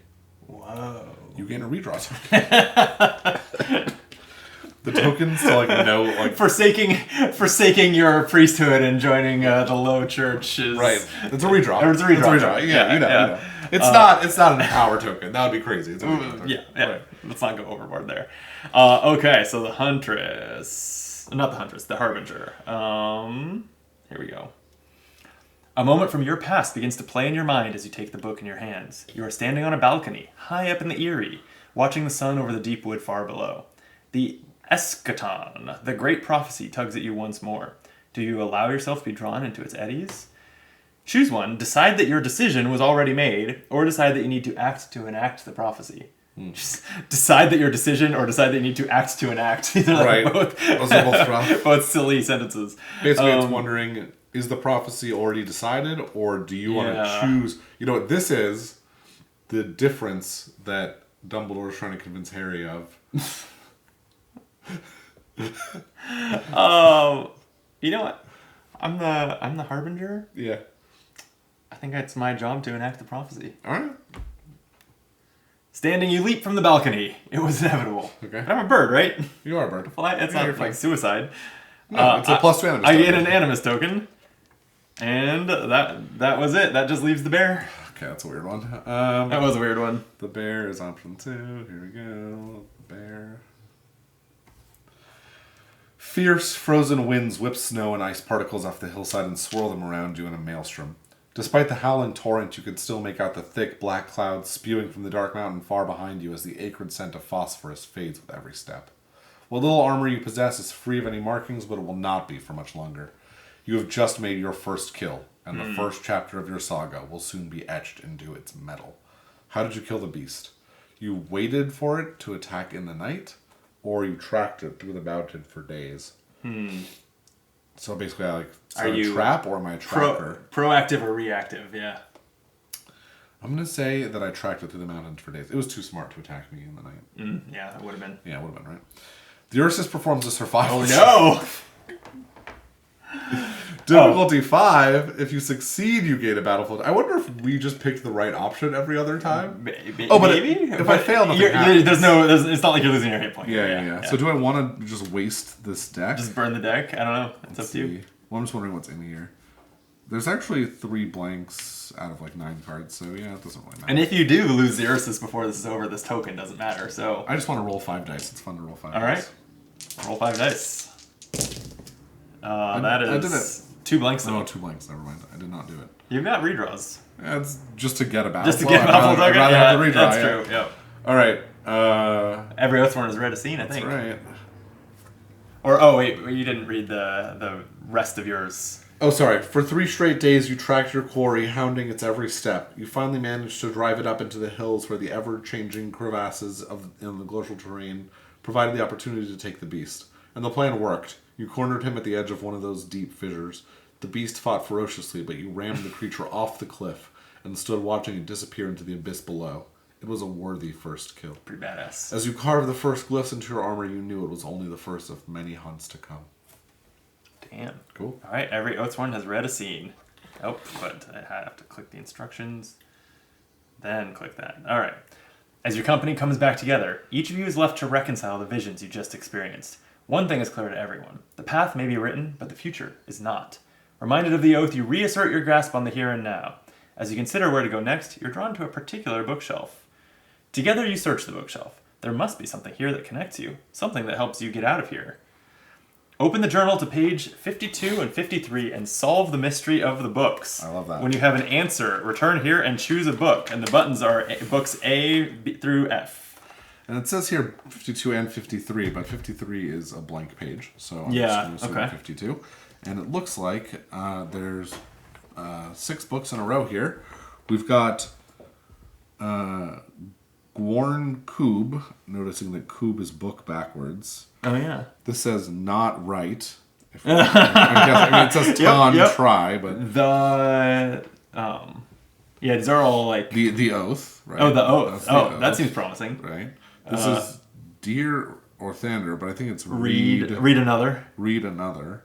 Yeah. This one is... Try again, is this? Try again, right? Something map, right? Missing map. Oh, that's the missing map that we need to go here. That seems promising. Cool. Yeah. So missing map. I think we should click that first because otherwise we won't get it. And then I don't know what this is. This is book. Wrong book. Wrong book. Okay. Wrong book. Not Cute. right. The Oath. Yeah. Read it. So it's basically the missing map and the Oath. Cute. Okay. All right. So we'll do book E, the missing map. Yeah. You pull a book from the shelf. As you do, the letters on the spine rearrange themselves to read missing map. The book itself has nothing written inside it, but as you flip through it, you find a scrap of paper wedged between the pages. It could be the missing map. a missing piece of the map on the table. Write the keyword missing piece on your free company sheet. Here's a pen. Thank you. And then we go back to searching the bookshelf. So I'm going to choose letter C for the Oath, right? I think so. The app always makes you click that instruction button. Okay, book C. Rearranging the letters you see, the book is titled The Oath. This is what binds you together, what keeps you alive. As you take the book, you feel the thick steel cable of the wire road in your hand. You remember this part of the path. It's on the way to the Oath Stone. This is the test all initiates take before they receive their brand. One more day and night in the Deepwood is all it will take. You should be alone, but you're not. Your company is together sharing this experience. Each Oathsworn performs a survival check, difficulty 7. Each one that fails loses a hit point. Brutal. Yep. Okay, so this is the end for the bear if you fail. What do you think we should do? It's a good question. So this deck here, we already said it has 3 blanks out of 4 blanks. 4 blanks are drawn from the white deck? 5, 6, 7, 8. Oh, man. 4 blanks out of 9 cards. Okay, so there's only 2 blanks out of 9 cards left in the deck. So Right. that's pretty good. I think I'm going to draw 5. With the Okay, bear. there were, I noticed, 2 crits discarded also, so low chance of crits. Yeah, but if I get 2 2s and then some 1s, do you think I should draw 6? So... No, I think 5's the right number. Drawing 6 would have a, what's a 2/3 times 2/3 chance? A 4/9 chance of both blanks being in there, right? Yeah. So you have a 5/9 chance of not all the blanks. With 5, you'd have... Less. I think 5 makes sense. Yeah. Okay. I'm going to do 5. Because Okay. I think I think it's okay. Let's see what happens. 3, 4, 5. A blank. 6. Well, I have redraws. Okay. Read all that blank. It's the 2. It's the crit. All right. There you Okay. The bear go. The bear lives. lives for now. And we know the remainder of this deck is a blank, a 2, and a 1. Yep. Okay. Oops. Discard pile. Oh, man. All right. So I could have Thera go next and draw that blank in a few more cards and see what happens. She's the one at 5 sanity. Okay. So I'll draw these and 3 more. Okay. Because I know that there's, 3 value here, so I need to get another 4 value Right. without drawing a blank. Yeah, let's do 3 more. No redraw or anything over here, so it is what it is. Okay, so we know about the 1, the 2, and the blank, and then a crit. 4, 5, 6, 7. Oh, but a blank! And no, wait, what? Those are her tokens. Oh, these are her tokens. Oh, so there is a redraw. And that defense too. Thank you. Yeah, I'm just making a mess over here. All right. I mean, going down to 4 sanity is being down a hit point for the encounter. Right. So I guess I should strive to avoid that. I'll redraw. Yeah, the best you're going to get. Blank. Well, yeah. It's another blank. Oh, no. Oh, that's the redraw spent. Now I don't have any redraws. So you get this back. Oh, no, you don't, we're saying. I think we're saying no. We'll right. we'll check it. We'll check it after. But I didn't think the determination rule applied to non-combat. I thought it always did, but I don't know. Okay, so we're moving on. Yeah. Okay. So we 4. We have Avi and Priest left. They're good odds in this deck now. Yeah. Here. While you take a test, I'll check the determination rule. Okay. The priest. Which of the 3 rulebooks is it even in? The story rulebook, I assume. Yeah, because it's one rule that applies to both things. I'm gonna draw. Need 7. I'm gonna draw. I'm gonna draw 5. I have redraws. The determination rule is not mentioned. That's only a 5. I need a 7. Excuse me. So I could redraw this blank and hope for a 2. What are the odds that it'll be a 2? There are. Oh, we've actually drawn 3 2s already out of. Yeah. Out of 6 2s, right? Yeah. So there's 3 2s left in the deck, and 6 cards left in the deck. So 50-50 shot. Oh, sure. Let's go. Determination rule go to the encounter rulebook. Okay. That didn't work. Okay. I'll just fail. So Midi always goes down to 2. Woof. Okay. Yeah, the determination rule is just a sidebar in the encounter thing, the encounter book, that says if one of your attack misses. Okay. All right. Fair enough. Yeah. All right. So we've been doing it right. I think so. Yeah. So maybe even combat rules don't apply it. Maybe it's not supposed to apply there. Yeah. It's not mentioned in the story rulebook. It has an index that tells you when to go to the other book. Okay. Interesting. All right. So I failed with that one. I'm down to 2, 1 and 2. I thought I was at 4 here before. I think you were down to 3. All right, so now I'm at 2. Yikes. All right. So I'll do it for the Harbinger next, I guess. Yeah. How are we?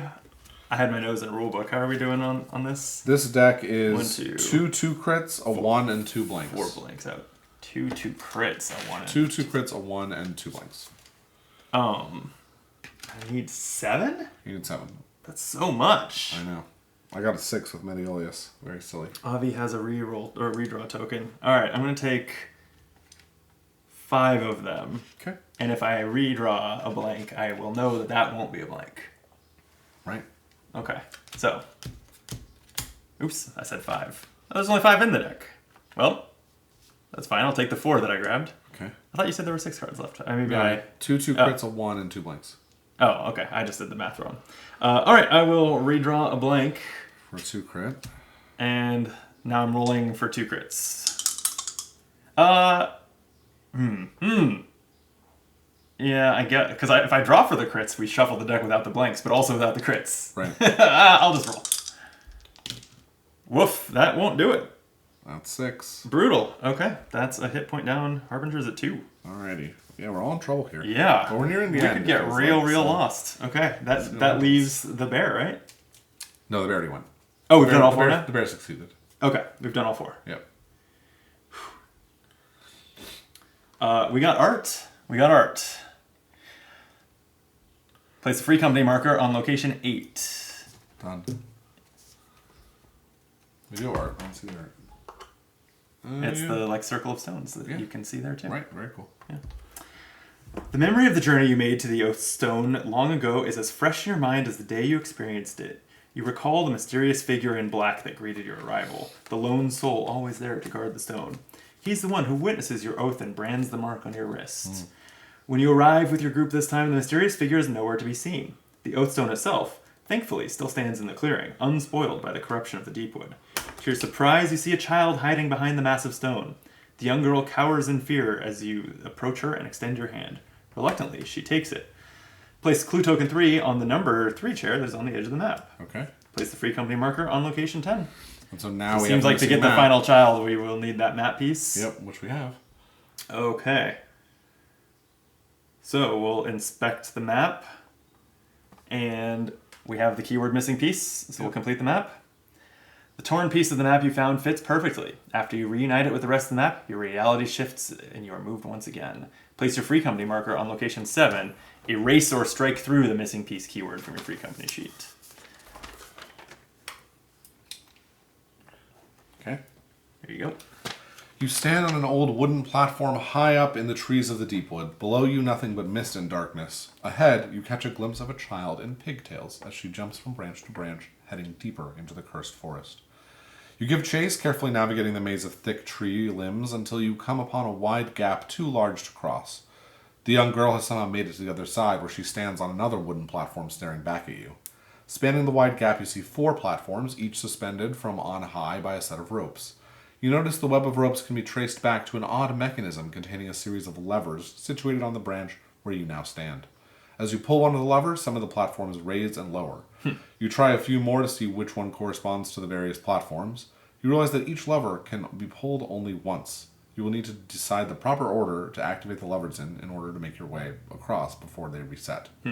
Open the journal to page 54-55. A lot of journal in this one. Okay, again, blank here, so we've got this. Okay, and it says, write down the order in which you pull the levers. Each lever can only be pulled at most once. You will need to activate the levers before you start making your way across. When you have an answer, return here and continue on. So, we have these levers. Okay.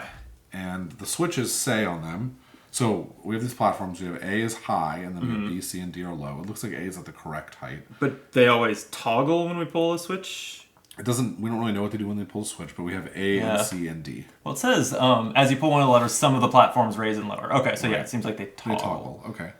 And so we... basically, we want one toggle. And where are we here? We're trying to have them all high. So we want an even number of toggles on A and an odd number on B, C, and D. Yeah. Essentially, you're right. Although, wait. Hang on.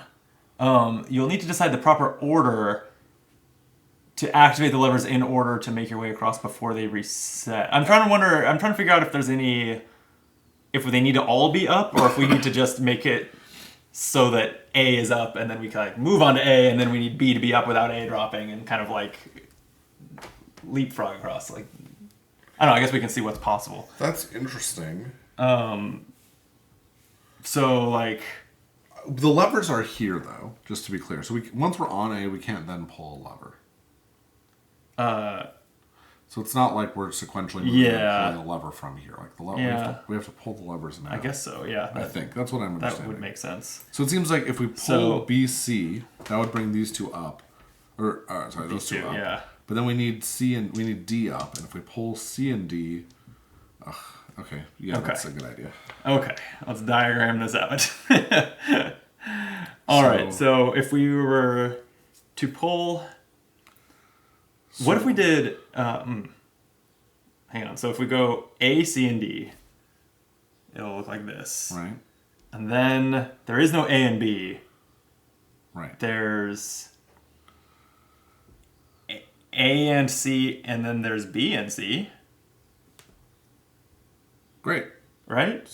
What's throwing me, though, is it says you need to decide the order. Yeah. And the order doesn't matter if we don't consider ourselves to be crossing. I'm with you. Right? But it also says the levers are all here. I don't really get how that would be... Yeah.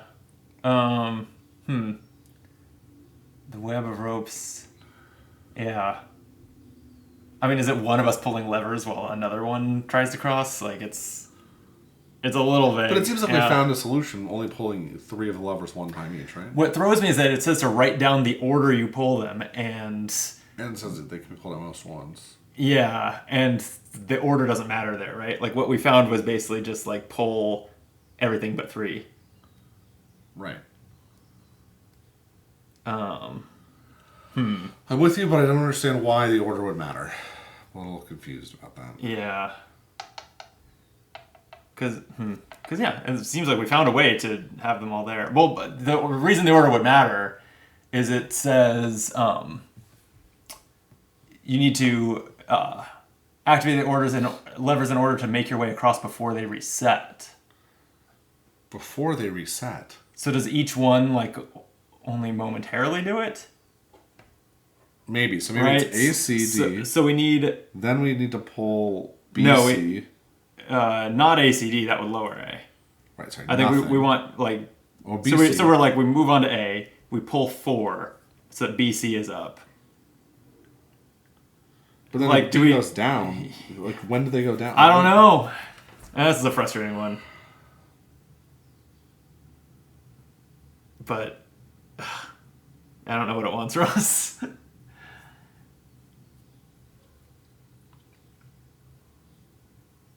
Huh. Because if we...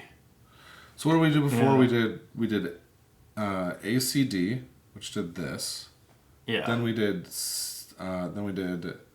But I worry that if we do that first, it's going to be what happens is we dropped. Yeah.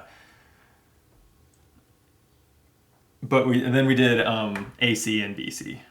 So let's just do BC. And then that's step 1. Mm-hmm. Then we moved here. Then these reset.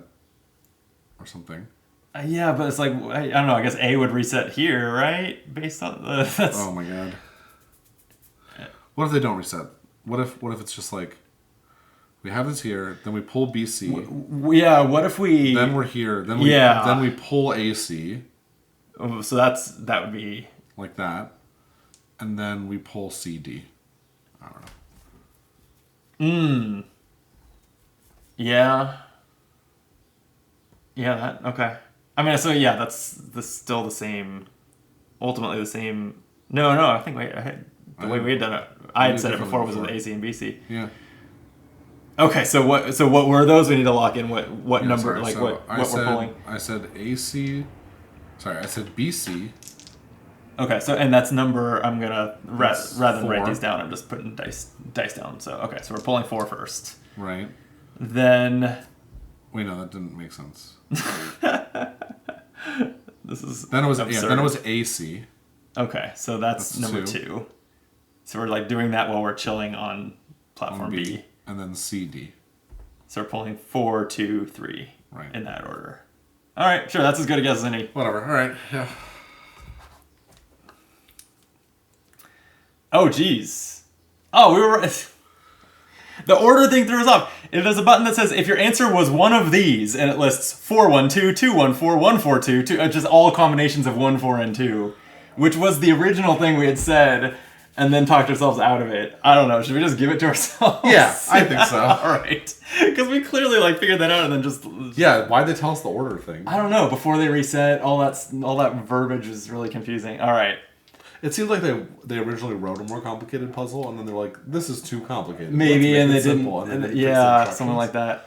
Okay, all Oathsworn gain a battle flow token. Incredible. Everyone knows when you cross a gap, you get a battle flow token. That's right. The platforms are perfectly positioned, allowing you to cross the gap. But before you can reach the other side, you see the child dash away and disappear into a thicket of branches. With carefully placed steps, you press on through the trees in search of the young girl.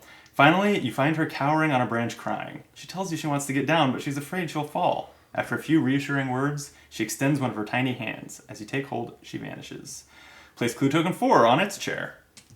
And the free company back to 10. Okay, so we have all the kids on all their chairs. We have all the kids. And the bear's still alive.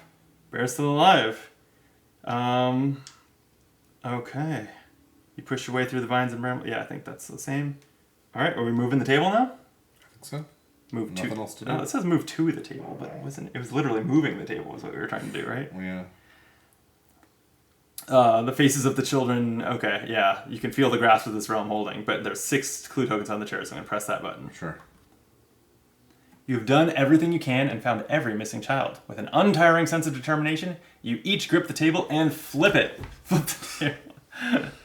The table flips in the air, sending the items on it scattering, and everything goes white. You find yourself in a room of pale light with Lena standing before you. She slowly looks up to you and stares with glowing orange eyes, the same eyes that have leered over you since arriving in this place. "You are mine! You are never getting out!" she taunts louder and louder. "Never getting out! Never getting out!" The last denial is in a deep, bestial voice. Lena suddenly screams in agony as rays of dark light shoot out from her eyes. You dive out of the way and see that there are now hallways leading away from the room. Each path appears to lead to more and more and more passageways. You will need to find your way through the maze. Oh no, we're not done yet. Oh god, okay. Set up a 3-minute You have your phone timer. handy? I sure do. It says set up a 3-minute timer and start it immediately when you go to the journal. Complete the maze you find in the journal by discovering the only path that runs from the entrance to one of the numbered platforms. When you have an answer, return here and choose from the options below. If the timer runs out of time, you must immediately return here and make a choice. So we will be pressing a button labeled 1, 2, 3, or 4. And it's page 56, 57. All right, let's move this out of the way. Yep. We only have 3 minutes here. Okay. You ready to start the clock? Ready. Oh, wait. Turned it the wrong way. Here it is. Okay. Oh, wow. Okay, so we're looking for, I guess, from here, this arrow to one of the 4 numbers. You go that way, I'll go this way? I think we start at the numbers. I'll trace back from 1. Okay, I'll take 2. This is great content. Yeah, I assume you can go under bridges in this. Yeah. Let's see. Oh boy. Oh, this is complicated. They branch. They do branch. I think 1's a bust. I see 2 branches and they both did, so I'm going to take 3. Okay. I think 2's a bust as well, so I'll take 4. 3 has 3 different things kind of leading to it, so that's seems likely. We still have 2 minutes left. We're doing pretty good on time.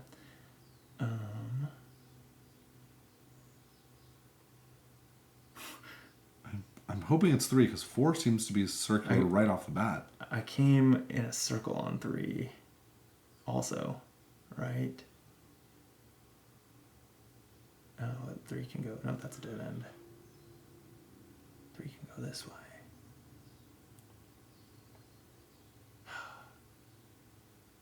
Jeez.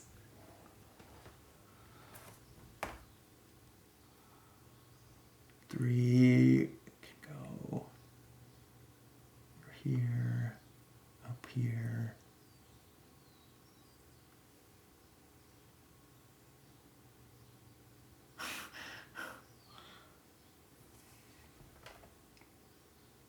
Huh. All right, I'm gonna try from the arrow because I feel like I'm striking out on the numbers. I'm gonna try 3 really fast. Okay.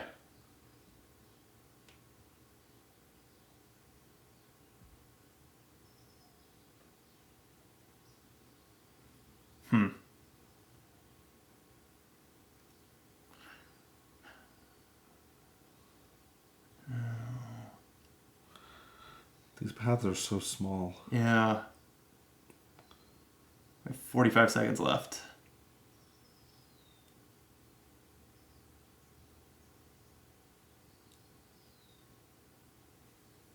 Oh, that's a dead end too.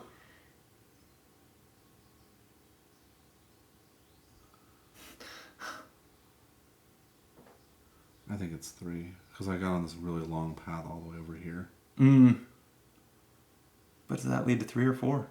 It leads back to 4. I had another way to go with 3. We have 15 seconds. 15 seconds. Oh god. I think it's 3 or 4. I think we're just gonna have to make a call. Yeah, I think you're right. We don't have time to trace these again. We have 3 seconds. All right. What's the call? 3 or 4? I think it's 3. Okay. I'm gonna hit 3. You follow every twist and turn, but still end up at a dead end each time. Ugh. You find Lena waiting for you at your latest dead end. Rays of dark light shoot from her eyes once again. Each Oathsworn performs a sanity check, where sanity is equal to their current hit points. Each Oathsworn that fails loses 1 hit point. Okay, so you're pretty unlikely to die from this. Right. Difficulty is equal to current hit points. All right. Well, we'll go with the bear first. Okay. We'll just draw 2. You need a 1. Yeah. There we go. All right, you got it. Want to do Avi? Sure. Harbinger also just seems like 2 cards should be the way to go. Well, if you draw 1 blank. Blank and a 1 is a problem. 3 cards then? All right, three cards for the Avi. Blank 2 blank. Ugh, sorry. That's my bad. Yeah. Wow. All right. I think she's down to 1 sanity. All right. Mediolius will draw 3 cards. Okay. Because I told you it was the right thing to do, so I have to stick with it now. You sure do. Well, it worked for you. Sure Jeez. He was obviously the right call. And then Thera has a difficulty of 4, so I'm gonna draw 3 cards for her. She doesn't have any redraws. All right, hold on. 3 blanks out, but 3 2s out. That's pretty much like this is like an average deck right here. Okay, I'll just take 3 cards. 1 and a crit. Okay, the crit actually needs to not roll a blank. This matters. There we go. Let's see. Moment of truth. Nice. Okay. There's all right. Cool. Okay, but now it says Never getting out, she says before vanishing. Where are you going? And now we have to choose between 1, 2, and 4. So we think it's 4? I don't know. I don't think we get more time to look at the maze here. Okay. It doesn't give us more time on the clock or anything. Are you sure so. you checked everything with 1? You're confident it's not 1? No, I'm not confident. 4 or 1.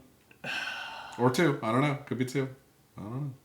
I don't know. I feel like it's a total crapshoot here. I felt like 1 I ruled out pretty fast, but I might have missed something. Blank is 1. Okay. 1s are 2. I feel like we're shooting in the dark, so it's a 1, 2. So we're doing 2? Yeah. Okay.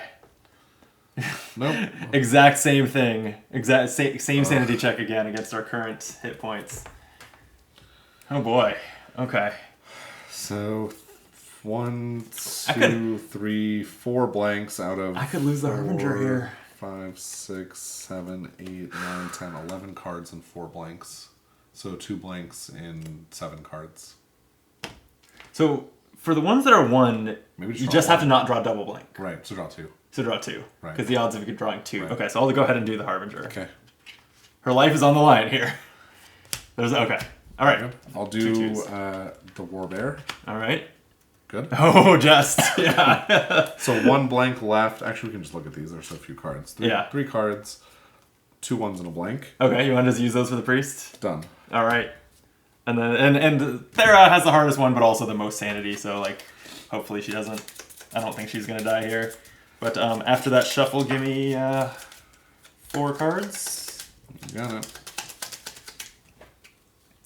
We're approaching the 2-hour mark. This is a long story chapter. Yeah. Okay, 1 blank, 3, 4, 5. All right, amazing. Good. Okay, well now the options are 1, 3, and 4, but we know we've ruled out 3. Right. So 1 or 4. I'm leaning 1. Okay, I'll do 1. You're just trying to throw me under the bus. I've not tried to here or not. How about this? No, Blanks or crit is 1. I already pressed 1. Okay. It's a dead end. God damn it. Literally our last. We got. Where's the solution? Oh man. All right. Just to double check the instructions. Exact same thing. 1 more sanity check each. All right. So I'm gonna take 2 cards for the Harbinger. She's good. Okay. I will take 2 cards for the Warbear.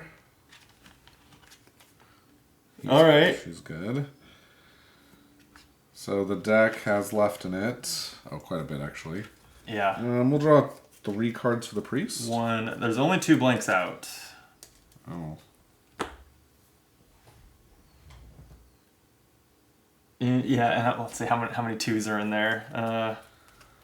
There's 4 2s out, so your odds of hitting 2s are not good. I do think you need 3 cards. I was thinking I was gonna. Oh, you can roll dice. Roll 3 dice. Yeah, the deck. Yeah, that's true. That's true. The deck's bad. That one's pretty cocked. You just need to reroll that one. Doesn't matter. Oh, that's true. You got it. Yeah. Okay. All right. I think actually that was a good call. I will roll 4 dice for the ranger. That won't do it. No redraws or anything, so she loses a sanity. Okay, but this time we got it for sure. Unless the joke is we never should have come here because we are just. God. Wouldn't it be funny if this just repeats This maze until doesn't work until we all lose? Yeah. So it's 4. That's the one we haven't checked, right? Yeah. All right. You feel the piercing stare of the orange eyes stab at your back as you run through the twisting passages and climb countless stairways. Down one passage, you find a black door at the end. As you run toward it, the hallway seems to grow longer and longer as the door draws further and further away from you. No matter how fast you run, you cannot seem to get any closer. You blink your eyes and suddenly you find yourself standing back in the village outside of Sestercia. Are you okay? The banksmith asks and shoves your shoulder. The village appears exactly as it did before you slipped into the realm of madness. You ask the banksmith how long you were gone for. Gone? He replies puzzled. We were discussing what to do about the townsfolk when suddenly you froze. You look like they do, he says, motioning to the enthralled villagers. As impossible as it is to believe, despite your incredible journey through the unreality of the mad realm, no time has passed. Set your hit points to the maximum for your difficulty level, then lose 2 hit points if you had 1 or 2 left, 1 hit point if you had 3 or 4 left, nothing if you had 5 or 6 left. So, Thera is down 1 hit point, Avi is down 2 hit points. And my characters are both down 2. Then there's a button for if any Oathsworn were lost forever. So here's the thing. If you want a new character, we can just say the Warbear was lost forever. And I feel like we should hit that button and have that be the story. Are you curious what the button is? Is that why? Or you're saying, oh, just because I want to... I'm just saying, if you think that like you're going to swap characters after this chapter anyway, like let's just do it via the actual... Via the story? Yeah. That makes sense. I do want to try a new character.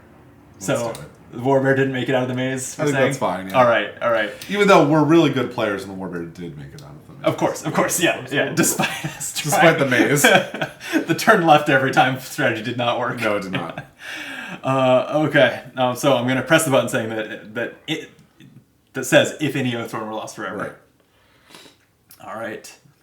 Turn to page 50 in the Journal for the Sanity Rules. Look up the rules for being lost forever. Okay, which says make a new character. Sure. Not all of you have awoken. You will never know for sure, but it seems they were lost forever in the realm of madness. Another oath fulfilled. Dark. Wow. Is that it, though? Poor bear. I guess so. I think that's it. As far as an epilogue for your character. Wow. Elsbjorn, lost eternally in the realm of madness. And all because some, god sitting in another realm wanted to try a witch character or something. Exactly.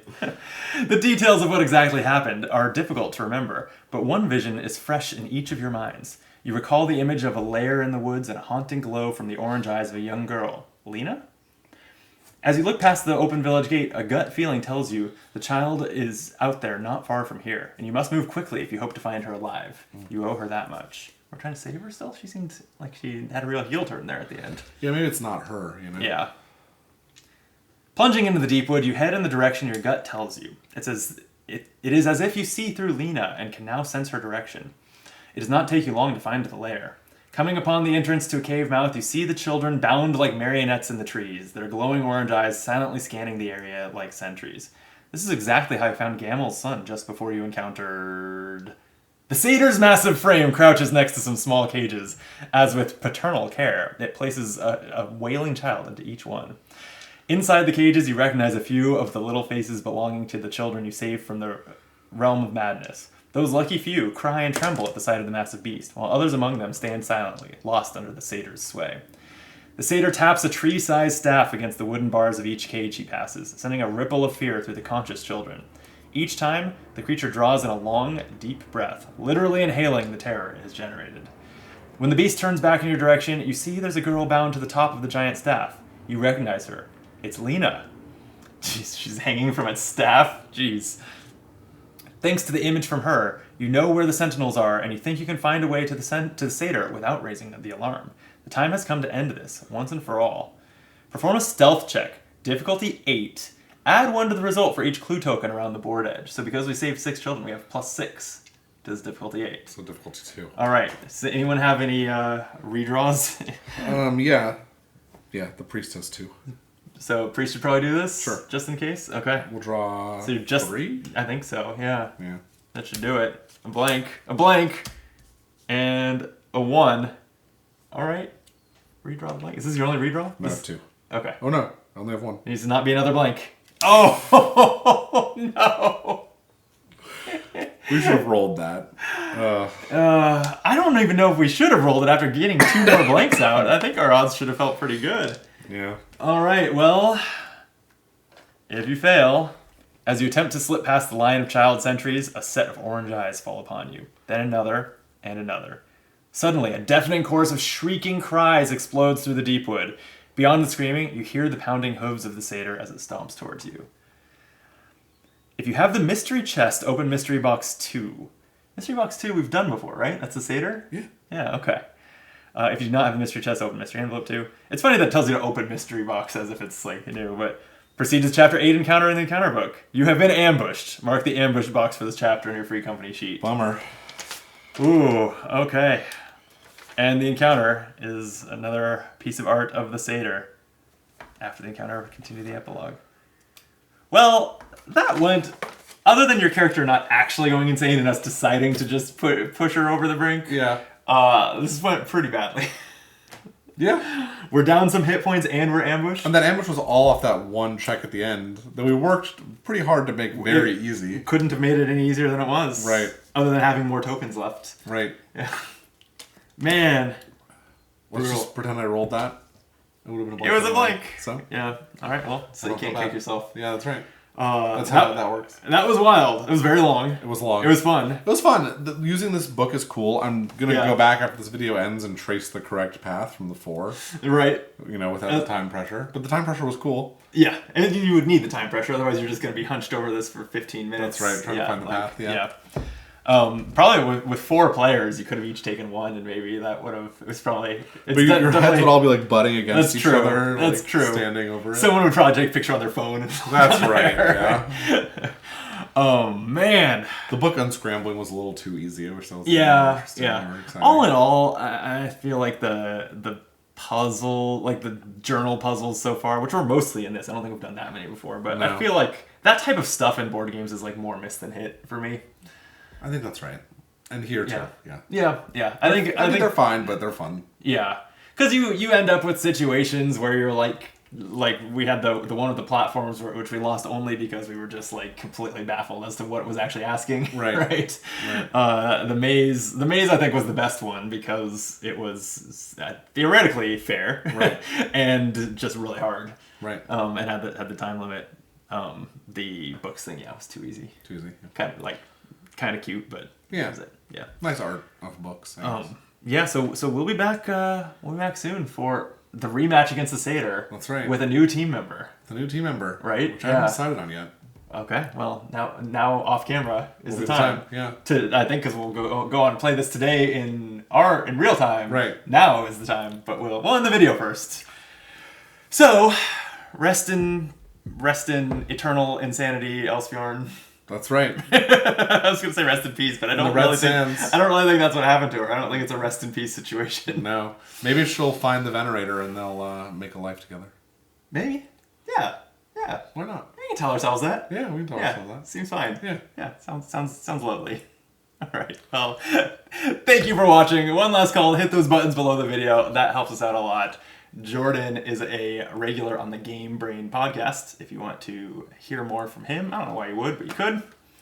And that's it. We'll be back for Encounter 8, the Satyr rematch. And until then, be optimal.